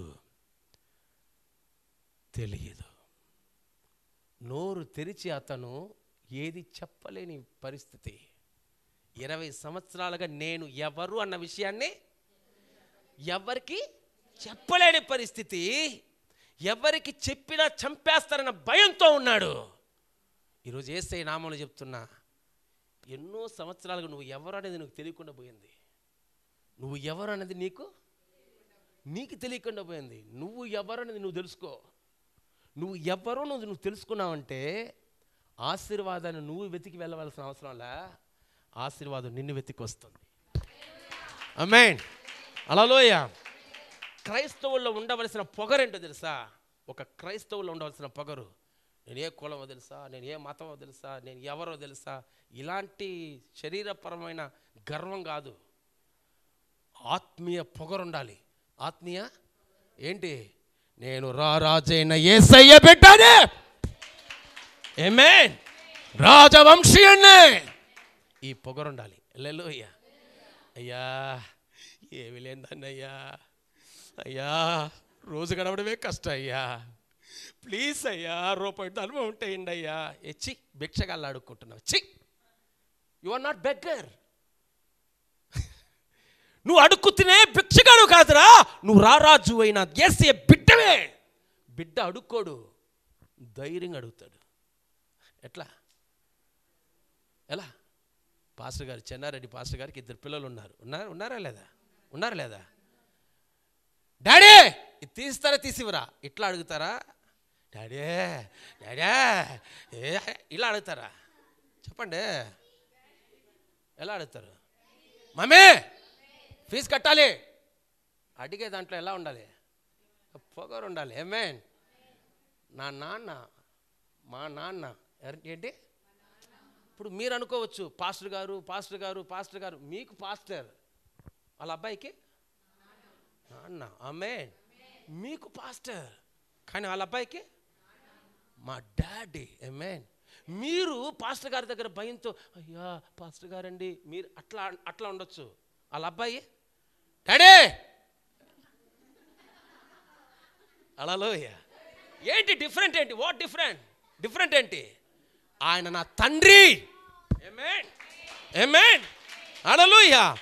ఆయన్ను సమస్తము కూడా హక్కుదారుణ్ణి, వారసుణ్ణి. అందుకే దేవుని వాక్యం చెప్పబడుతుంది, విశ్వాసమును బట్టి మీరు అబ్రహాము యొక్క వారసులై ఉన్నారు. మనం ఎవరు చెప్పండి? వారసులం. ఆమేన్. మనం బానిసలం కాదు.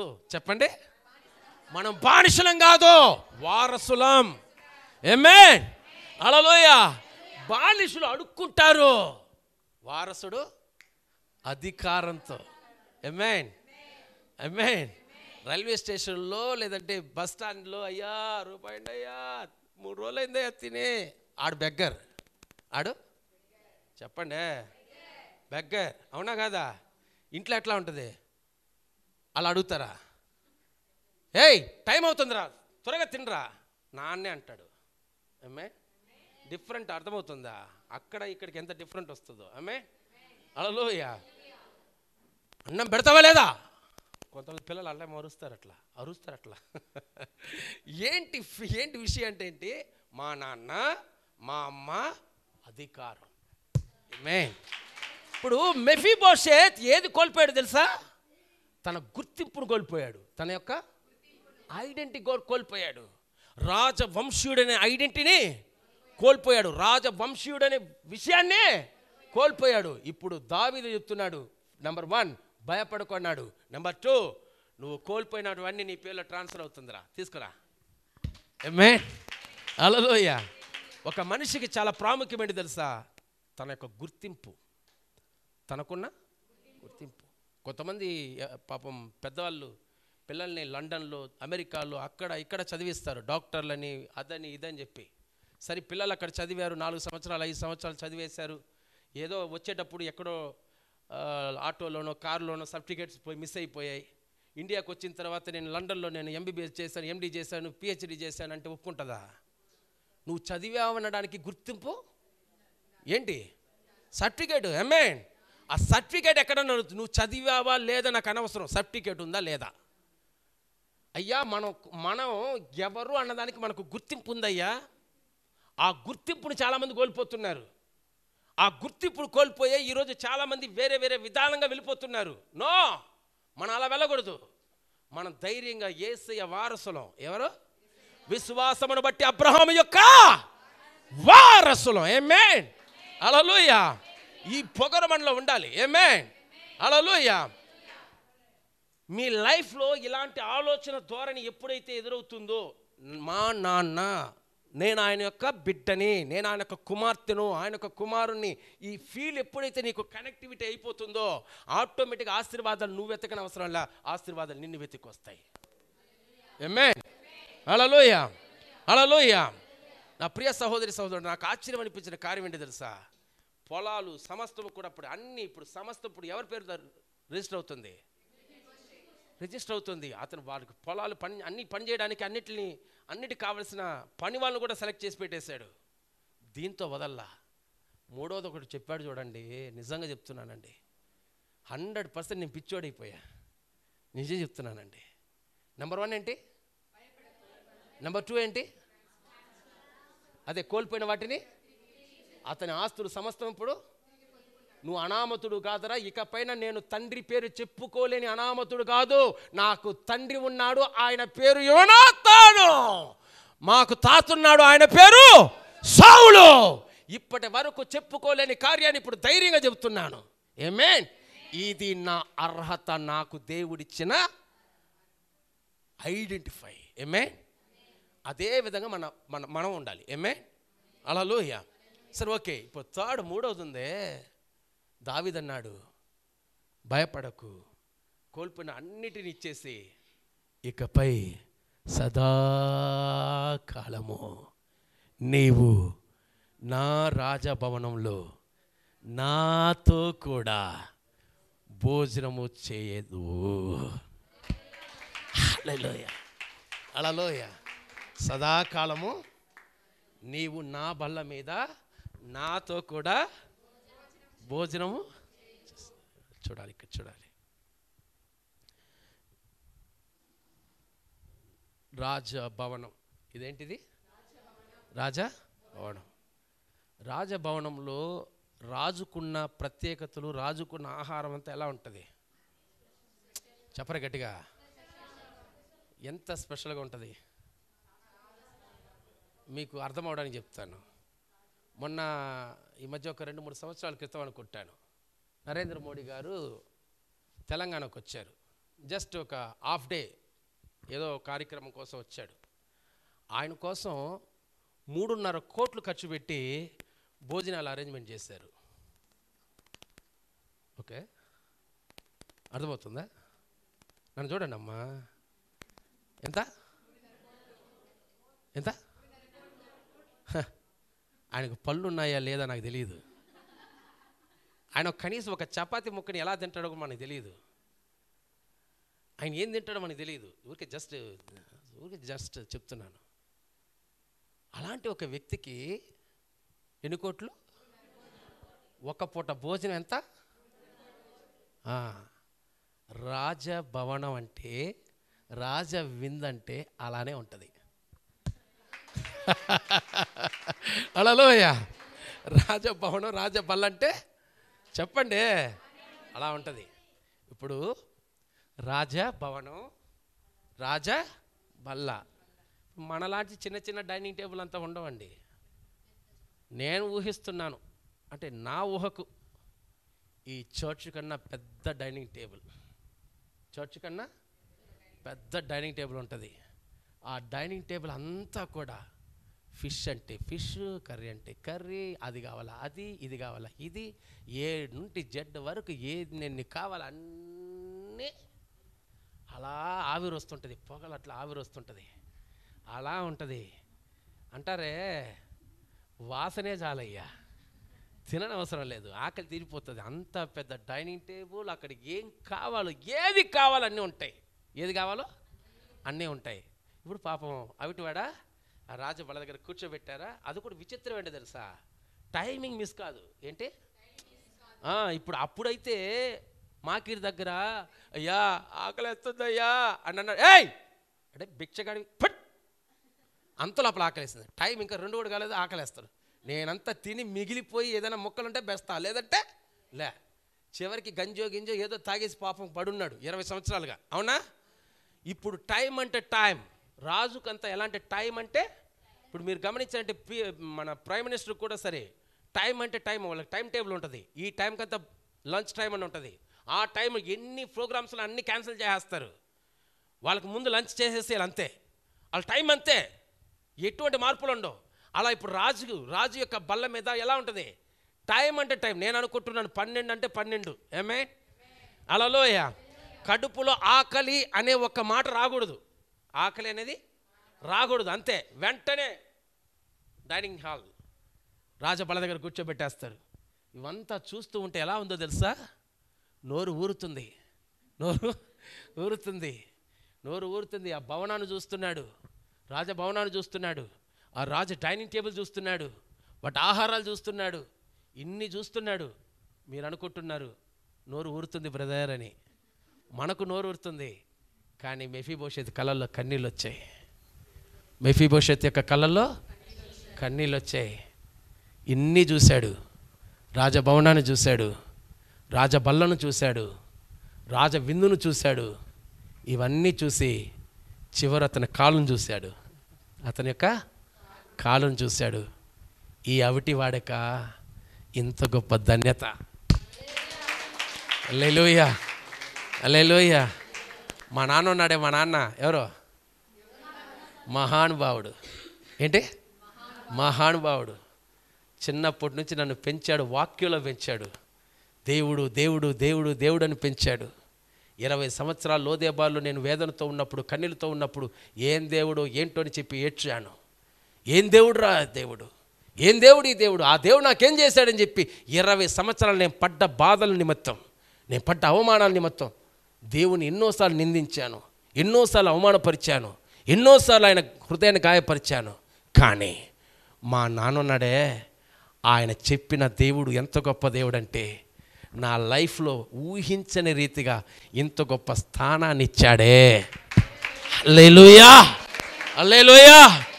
ఇంత గొప్ప దేవుడిని ఇంకా నేను ఆయన వర్ణించగలను, ఎలా నేను వర్ణించగలను? ఈ అవిటివాడికా ఇంత రాజభోగం, ఈ అవిటివాడికా ఈ రాజభోగం. లోదేబార్లో అడుక్కు తింటూ ఉన్నానే, భిక్షగాడ కన్నా హీనంగా, బానిస కన్నా హీనంగా అడుక్కు తింటూ ఉన్నానే. అలాంటి నా జీవితాన్ని రాజభవనంలోకి రప్పించి, రాజ విందులో కూర్చోబెట్టి, సదాకాలం నువ్వు నా ప్రక్కనే ఉండాలని చెప్పి అన్నావే. ఇంత గొప్ప దేవుని నేను ఎక్కడా చూడలా. ఆమేన్, హల్లెలూయా. ఇంత మహిమ కలిగిన దేవుని నేను ఎక్కడా చూడలా, ఇంత మహిమ కలిగిన దేవుని ఎక్కడా నేను చూడలా. ఆ మెఫీబోషెత్ రాజబల్ల దగ్గర కూర్చొని అన్నిటిని చూసి, చివరికి తన కాళ్ళను చూసి, తన అవిటి కాళ్ళను చూసుకుని, ఈ కుంటోడుగా ఇంత భోగం, ఈ కుంటోడుగా ఇంత ఆశీర్వాదం అని చెప్పి తన కాళ్ళను చూసి చూసి చూసి తన హృదయం బద్దలైపోయింది. ఇతని చాప్టర్, ఈ మెఫీబోషెత్ చాప్టర్ చదవంగా నేను ఒకటి గ్రహించా. నా ప్రియ సహోదరి సహోదరుడా, ఈరోజు వాక్యం చెబుతున్న ఒక సేవకుడిగా మీరు నన్ను చూస్తున్నారు. ఒక సేవకుడిగా ఒక స్టేజ్లో ఒక అందరి ఎదుట, ఒక గొప్ప సేవకుల్లో అందరి ఎదుట ఈరోజు మీరు చూస్తున్నారు. కానీ ఒకరోజు నా లైఫ్, నా జీవితం ఎలా ఉండేదో తెలుసా? ఒకరోజు నా బ్రతుకు ఎలా మార్చబడి ఎంత వేదనతో ఉండేదో తెలుసా? రోజుకు 30-40 రూపాయలు వస్తుంది. ఆ 30-40 రూపాయల కోసం ఎందుకు పనికిరాని ఒక డబ్బా సైకిల్ అనే ఆస్తి, నాకున్న ఆస్తి ఒక డబ్బా సైకిల్, వెనకాల ఒక పెట్టి కట్టుకొని ఉల్లిపాయలు టమాటాలు అమ్ముకున్న బ్రతుకయ్యా నాది. ఉల్లిపాయలు టమాటాలు అమ్ముకున్న బ్రతుకు నాది. ఊరా వెళ్ళి ఉల్లిపాయలు అమ్ముకున్నాను. ఎండనక వర్షమనక భయంకరంగా ఆ రోజుల్లో ఆ డబ్బా సైకిల్ తొక్కుకుంటూ ఒక్కొక్క గ్రామంలో ఉల్లిపాయలు అరుచుకుంటూ ఒక్కొక్క వీధుల్లో నేను పడ్డ అవమానం, నేను పడ్డ వేదన ఇంత అంతా కాదు. సరైన వస్త్రాలు ఉండేది కాదు, సరైన ఆహారం ఉండేది కాదు. నేను సంపాదించే 30-40 రూపాయలే మా ఇంటికి ఆహారం. చిరిగిపోయిన వస్త్రాలు, హీనమైన రూపం, వికారమైన రూపం, చిరిగిపోయిన వస్త్రాలు. దేవుని నామ మహిమ కొరకు చెబుతున్నాను. నీళ్ళ దాహం తట్టుకోలేక ఎన్నో సందర్భాల్లో ఒక్కొక్క ఇంటికి వెళ్ళి నీళ్ళు అడిగినప్పుడు కింద పైన నన్ను చూస్తారు. నా హీనమైన రూపం, నా వేదనకరమైన రూపాన్ని చూసి అందరూ భిక్షగాడకన్నా హీనంగా చూశారు. ఇప్పటికీ నాకు గుర్తుంది, భయంకరమైన దాహంతో ఒక తల్లి దగ్గరికి వెళ్ళి అమ్మాకొచ్చి నీళ్ళు ఇవ్వండి అమ్మా అని అడిగాను. 10 నిమిషాలు ఇలా చూసింది. చిరిగిపోయిన వస్త్రాలు, వికారమైన భిక్షగాడకన్నా హీనంగా ఉన్న నా రూపాన్ని చూసింది. 10 నిమిషాలు చూసింది. ఆ తర్వాత లోపలికి వెళ్ళింది, ఒక చెంబు నీళ్ళు తీసుకుంది. ఆ చెంబు కింద ఇంకొక చెంబు పెట్టింది. అరే, నా చెయ్యి తగలకూడదు, జాగ్రత్తగా తీసుకుని పైకి ఎత్తుకొని తాగరా అంతే. ఇలా దాహంతో తాగాను. నా ప్రియ సహోదరి సహోదరుడా, ఇలాంటి వేదనకరమైన పరిస్థితులు జీవించిన, వేదనకరమైన ముష్టి కన్నా ఇంకా వేదనకరంగా జీవించిన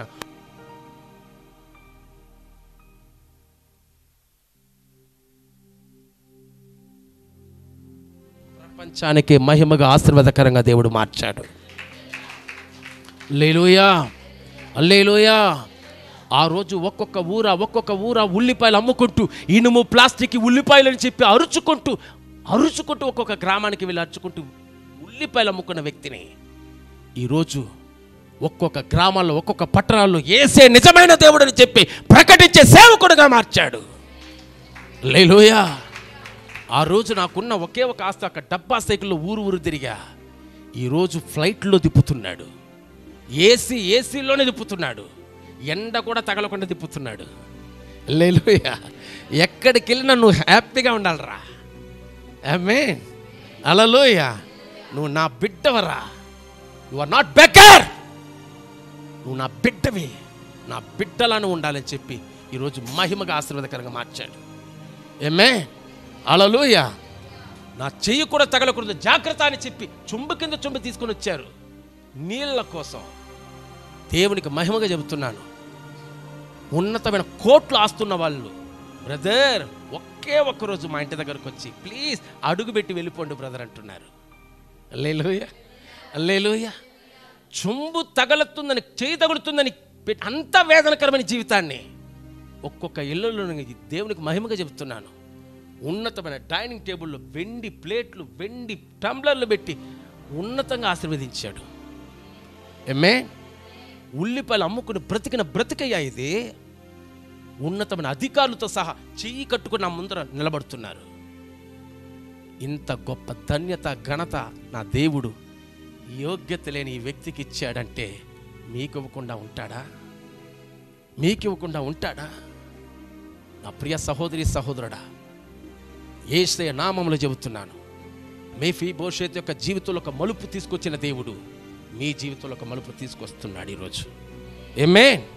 హల్లెలూయా, హల్లెలూయా. నువ్వు ఏదైతే కోల్పోయావో అన్నిటినీ నీ పేరు మీద తిరిగి రాబోతుంది. ఆమేన్. న్యాయంగా నీకు రావలసిన ఆస్తులు కావచ్చు, లేదు ఏదైనా కావచ్చు, నా దేవుడు నీకు ఇవ్వబోతున్నాడు.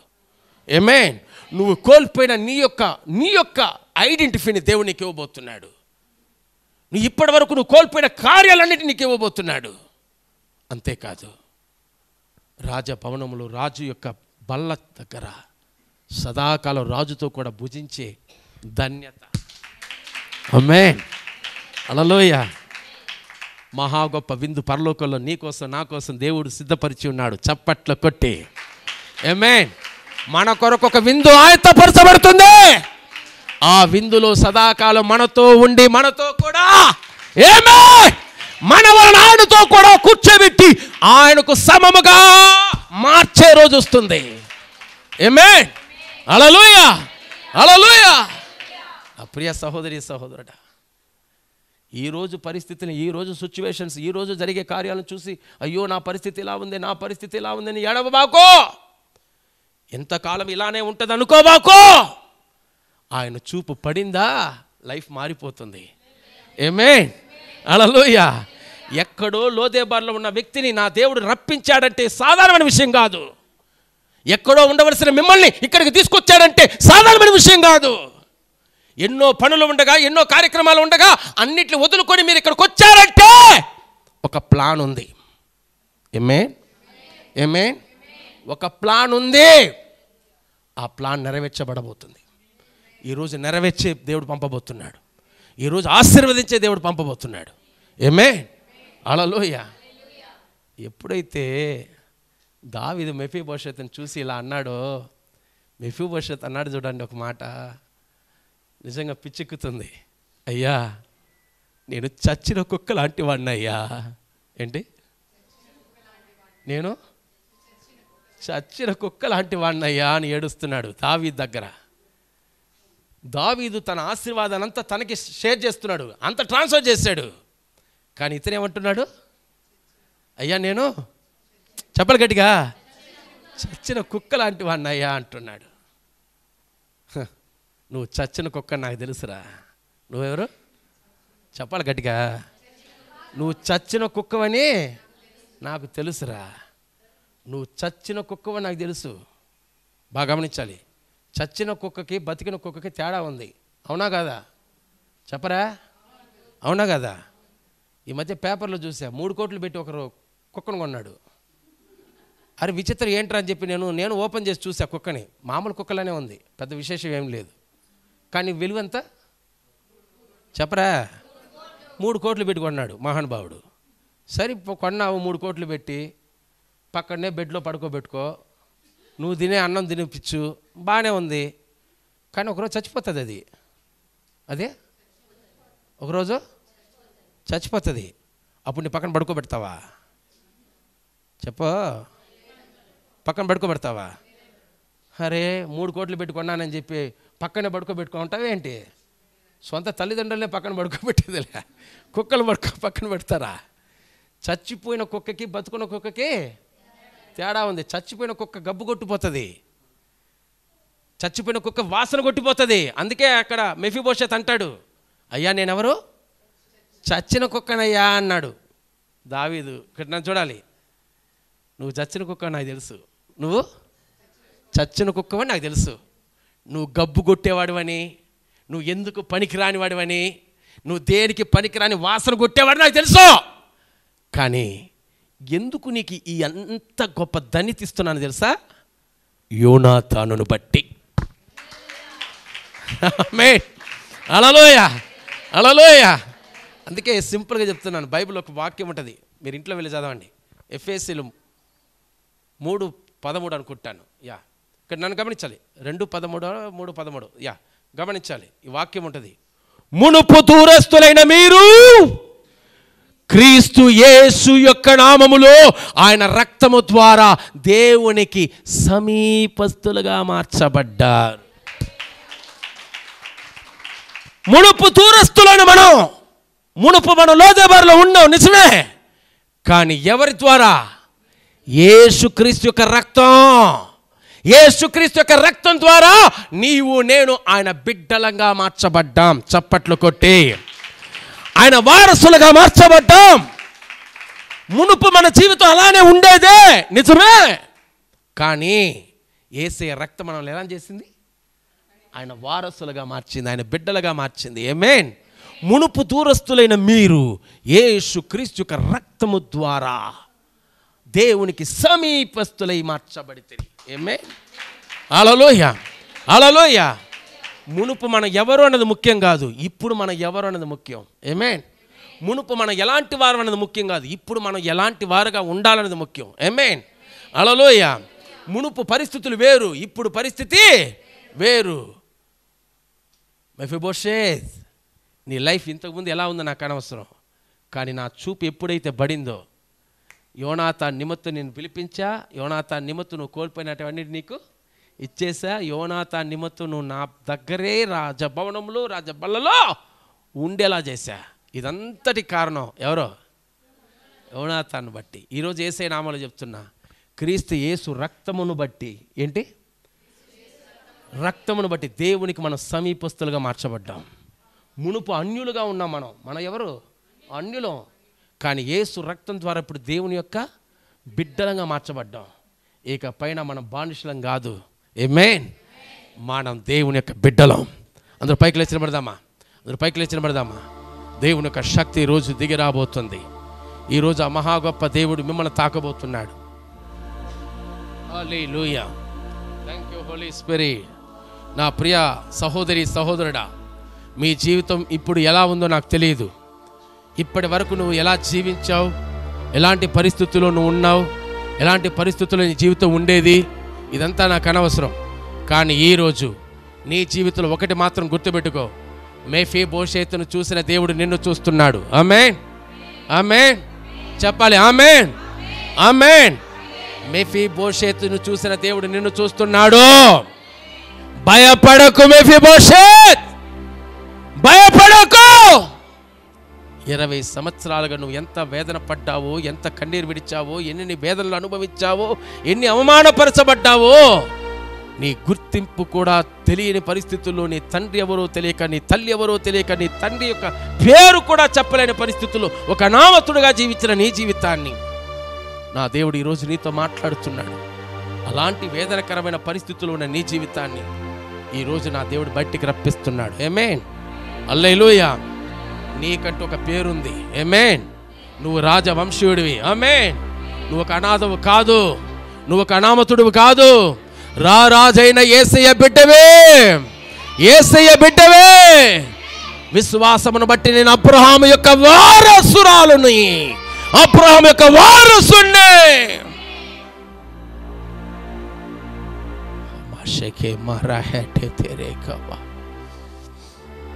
నీతోనే ప్రభు మాట్లాడుతున్నాడు. నువ్వు ఏది కోల్పోయావు నీకు తెలుసు. నువ్వు ఏది కోల్పోయి ఉన్నావు దేవుడు నీకు ఇవ్వబోతున్నాడు ఈరోజు. ఆమేన్, హల్లెలూయా. నువ్వు కోల్పోయిన వాటిని దేవుడు నీకు ఇవ్వబోతున్నాడు. ఆమేన్. నువ్వు కోల్పోయిన ఆశీర్వాదం నీ మీద ట్రాన్స్ఫర్ అవ్వబోతుంది. ఆమేన్, హల్లెలూయా. నువ్వు కోల్పోయిన దేవుని యొక్క మహిమ నీ మీద ట్రాన్స్ఫర్ అవ్వబోతుంది. ఆమేన్. నువ్వు ఏదైతే కోల్పోయి అన్నీ ఈరోజు నువ్వు తిరిగి పొందబోతున్నావు. ఈరోజు పొందుకునే వెళ్ళబోతున్నావు. ఈరోజు పొందుకునే వెళ్ళాలి. నేను పొందుకుని వెళ్ళాలయ్యా. చెప్పండి, నేను పొందుకుని వెళ్ళాలయ్యా. ఇకపై లోదేబారు జీవితం నాకొద్దు, యెరూషలేము జీవితం నాకు కావాలయ్యా. ఇంతకాలం లోదేబారు బ్రతికా, కానీ ఈరోజు నేను గ్రహించానయ్యా, నేను నీ వారసురాలనే, నేను నీ వారసునే. యెరూషలేములో నీ జీవితాన్ని, యెరూషలేము నీ ఆశీర్వాదాన్ని నాకు అనుగ్రహింపజేసి ఈరోజు నన్ను దీవించండి అయ్యా. చెప్పండి, ఎవరు మౌనంగా ఉండకండి. హల్లెలూయా. లహ రబా షెహె డెరే మహ లద రబా గబా డల్ల షర బఖ డల్ల డల్ల దల్ల గబా లుబా డల్ల దల్ల గబా డల్ల దల్ల షర డల్ల దల్ల గబా డల్లబా. నీ మాట చాలయ్యా, నీ చూపు చాలయ్యా, నీ తోడు చాలయ్యా, నీ నీడ చాలయ్యా. నీ మాట చాలయ్యా, నీ చూపు చాలయ్యా, నీ తోడు చాలయ్యా, నీ నీడ చాలయ్యా. నీ ఉంటే నాకు చాలు యేసయ్యా. నిద్రలేని రాత్రులు గడిపావు. ఎంతమంది నేను అవమానపరిచి, గాయపరిచి, అయ్యో ఏమైనా దర్శనం. ఎస్, ఆయన మహిమ నీ మీద దిగి వస్తుంది. అన్ని రకాలుగా నీ జీవితం తిరగబడి ఉంది. నువ్వు ముందుకు వెళ్ళలేని పరిస్థితుల్లో ఉన్నావు. నేను ముందుకు వెళ్ళలేని పరిస్థితుల్లో నా జీవితమే తిరగబడి ఉందే, నేను ఎలా తిరిగి మరలా నేను నా యొక్క యథాస్థితికి నేను రాగలను, నేను ఎప్పుడు ముందుకు వెళ్ళగలనని చెప్పి ఆలోచన చేస్తున్నావు కదా. దేవుడు నీతోనే మాట్లాడుతున్నాడు బ్రదర్. సజీవుడైన యేసు నీతోనే మాట్లాడుతున్నాడు బ్రదర్. మెఫీబోషేతు ఒక మలుపునిచ్చిన దైవం నీ జీవితంలో ఒక మలుపు కలుగుతుంది. ఈరోజు నీ లైఫ్ యేసు క్రీస్తు నామములో ఒక అతిశయముగా మారబోతుంది. తమ్ముడు, నువ్వు ఎవరో ఏంటో నాకు తెలియదు. ప్రభు నీ ముఖమును చూపించాడు, నీ కొరకు ప్రార్థన చేయమన్నాడు. దేవుడు ఇంకా చెప్పమంటున్నాడు. ఇప్పటి వరకు దేవునికి నీకు సంబంధం లేని జీవితాన్ని జీవించావు, కానీ ఈ సంవత్సరం దేవుడు నిన్ను తన కృపతో అలంకరింపజేసి ఆయన ముఖ కాంతిని మీద ప్రకాశింపజేస్తున్నాడు. ఇక మీదట నీ జీవితం దేవుని కోసం జీవించు. ఇప్పటి వరకు దేనికో పరిగెత్తావు, ఇక పైన దేవుని కొరకు పరిగెత్తు. నీ జీవితం అలంకరింపబడుతుంది, ఆశీర్వాదకరంగా మారుతుంది. అవహేళన చేసి మాట్లాడారు, దూషించారు, పరిహసించారు. ఎక్కడ నిరంతరం లేని నిలబడలేని స్థితిలో ఉన్న నీ జీవితం నా దేవుడు నీతో మాట్లాడుతున్నాడు. ఈరోజు ఒక మలుపును కలుగజేయబోతున్నాడు. ఆశ్చర్యకరంగా నీ జీవితం మారబోతుంది. ప్రభువా, నీవు తప్ప నాకు ఇంకెవరు లేరయ్యా, నీ పాదం తప్ప నాకు ఇంకెవరు లేరయ్యా అని చెప్పి దేవుని వైపు చూడు.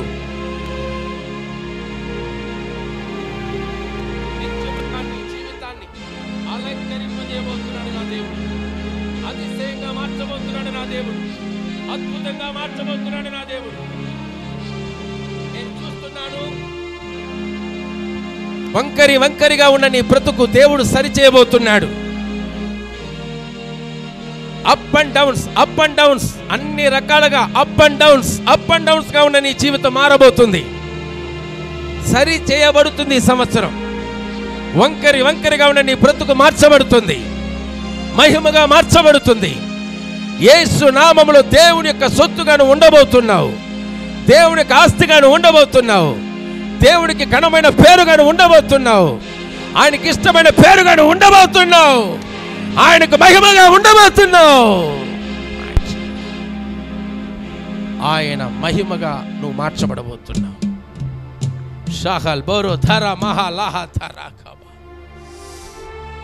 నీ మాట చాలయ్యా, నీ చూపు చాలయ్యా, నీ తోడు చాలయ్యా, నీ నీడ చాలయ్యా. నీ మాట చాలయ్యా, నీ చూపు చాలయ్యా, నీ నీడ. నీ ఉంటే నాకు చాలు యేసయ్యా, నీ వెంటే నేను. అందరూ నీ ఉంటే నాకు యేసయ్యా.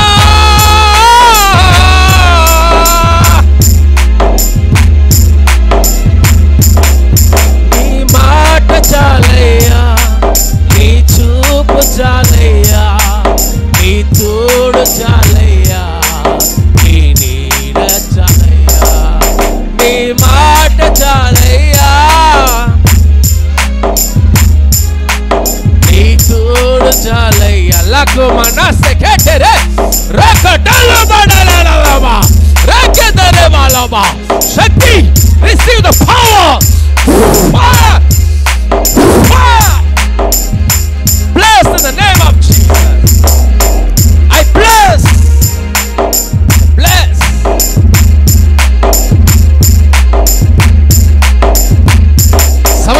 సంవత్సరాలుగా బాధింపబడుతున్న పరిస్థితులు యేసు నామములో మారునుగాక.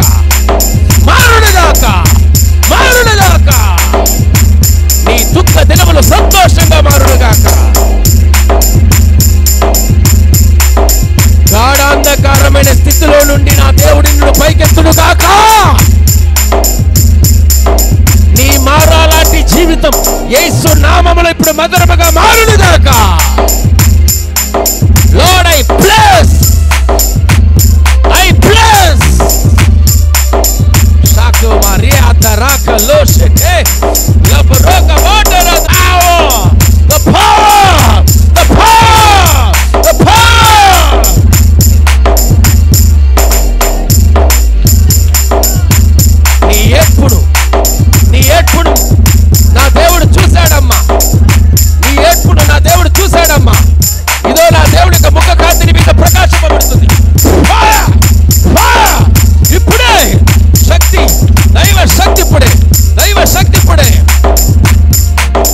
సమస్య మారుతుంది, శ్వాస సమస్య మారుతుంది. యేసు నామములో శ్వాస సమస్య మారుతుంది. ఇప్పుడే ఒక కాలులో ఎదురవుతున్న బలహీనత ఇప్పుడే మార్చబడుతుంది. I tell you every pain in this right now. I tell you in the name of Jesus. I tell you in the name of Jesus. Fire!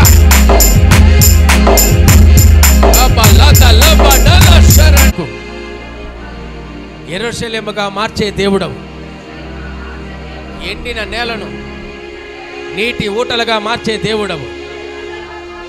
ఈ మధ్యాహ్నం మీరు నాతో మాట్లాడారు.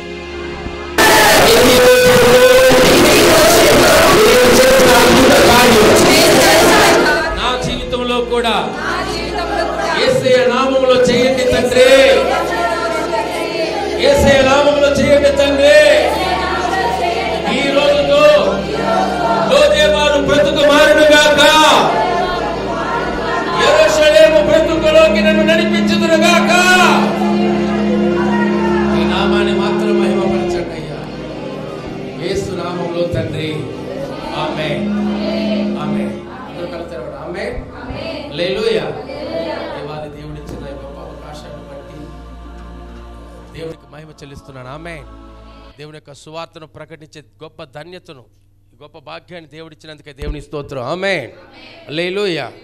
నన్ను ఎంతగానో ప్రేమించే దైవదాసులు పాస్టర్ చెన్నారెడ్డి గారికి, మన ప్రియ సహోదరికి, యేసుక్రీస్తు నామంలో దీపా సిస్టర్ గారికి, వారి యొక్క కుటుంబ సభ్యులు, సంఘస్థులు, మీ అందరికీ నా హృదయపూర్వక వందనాలు. ఆమేన్, హల్లెలూయా. ప్రభు నామానికి మాత్రం మహిమ కలుగును గాక. ప్రభు చిత్తమైతే మరలా కలుద్దాం. God bless you.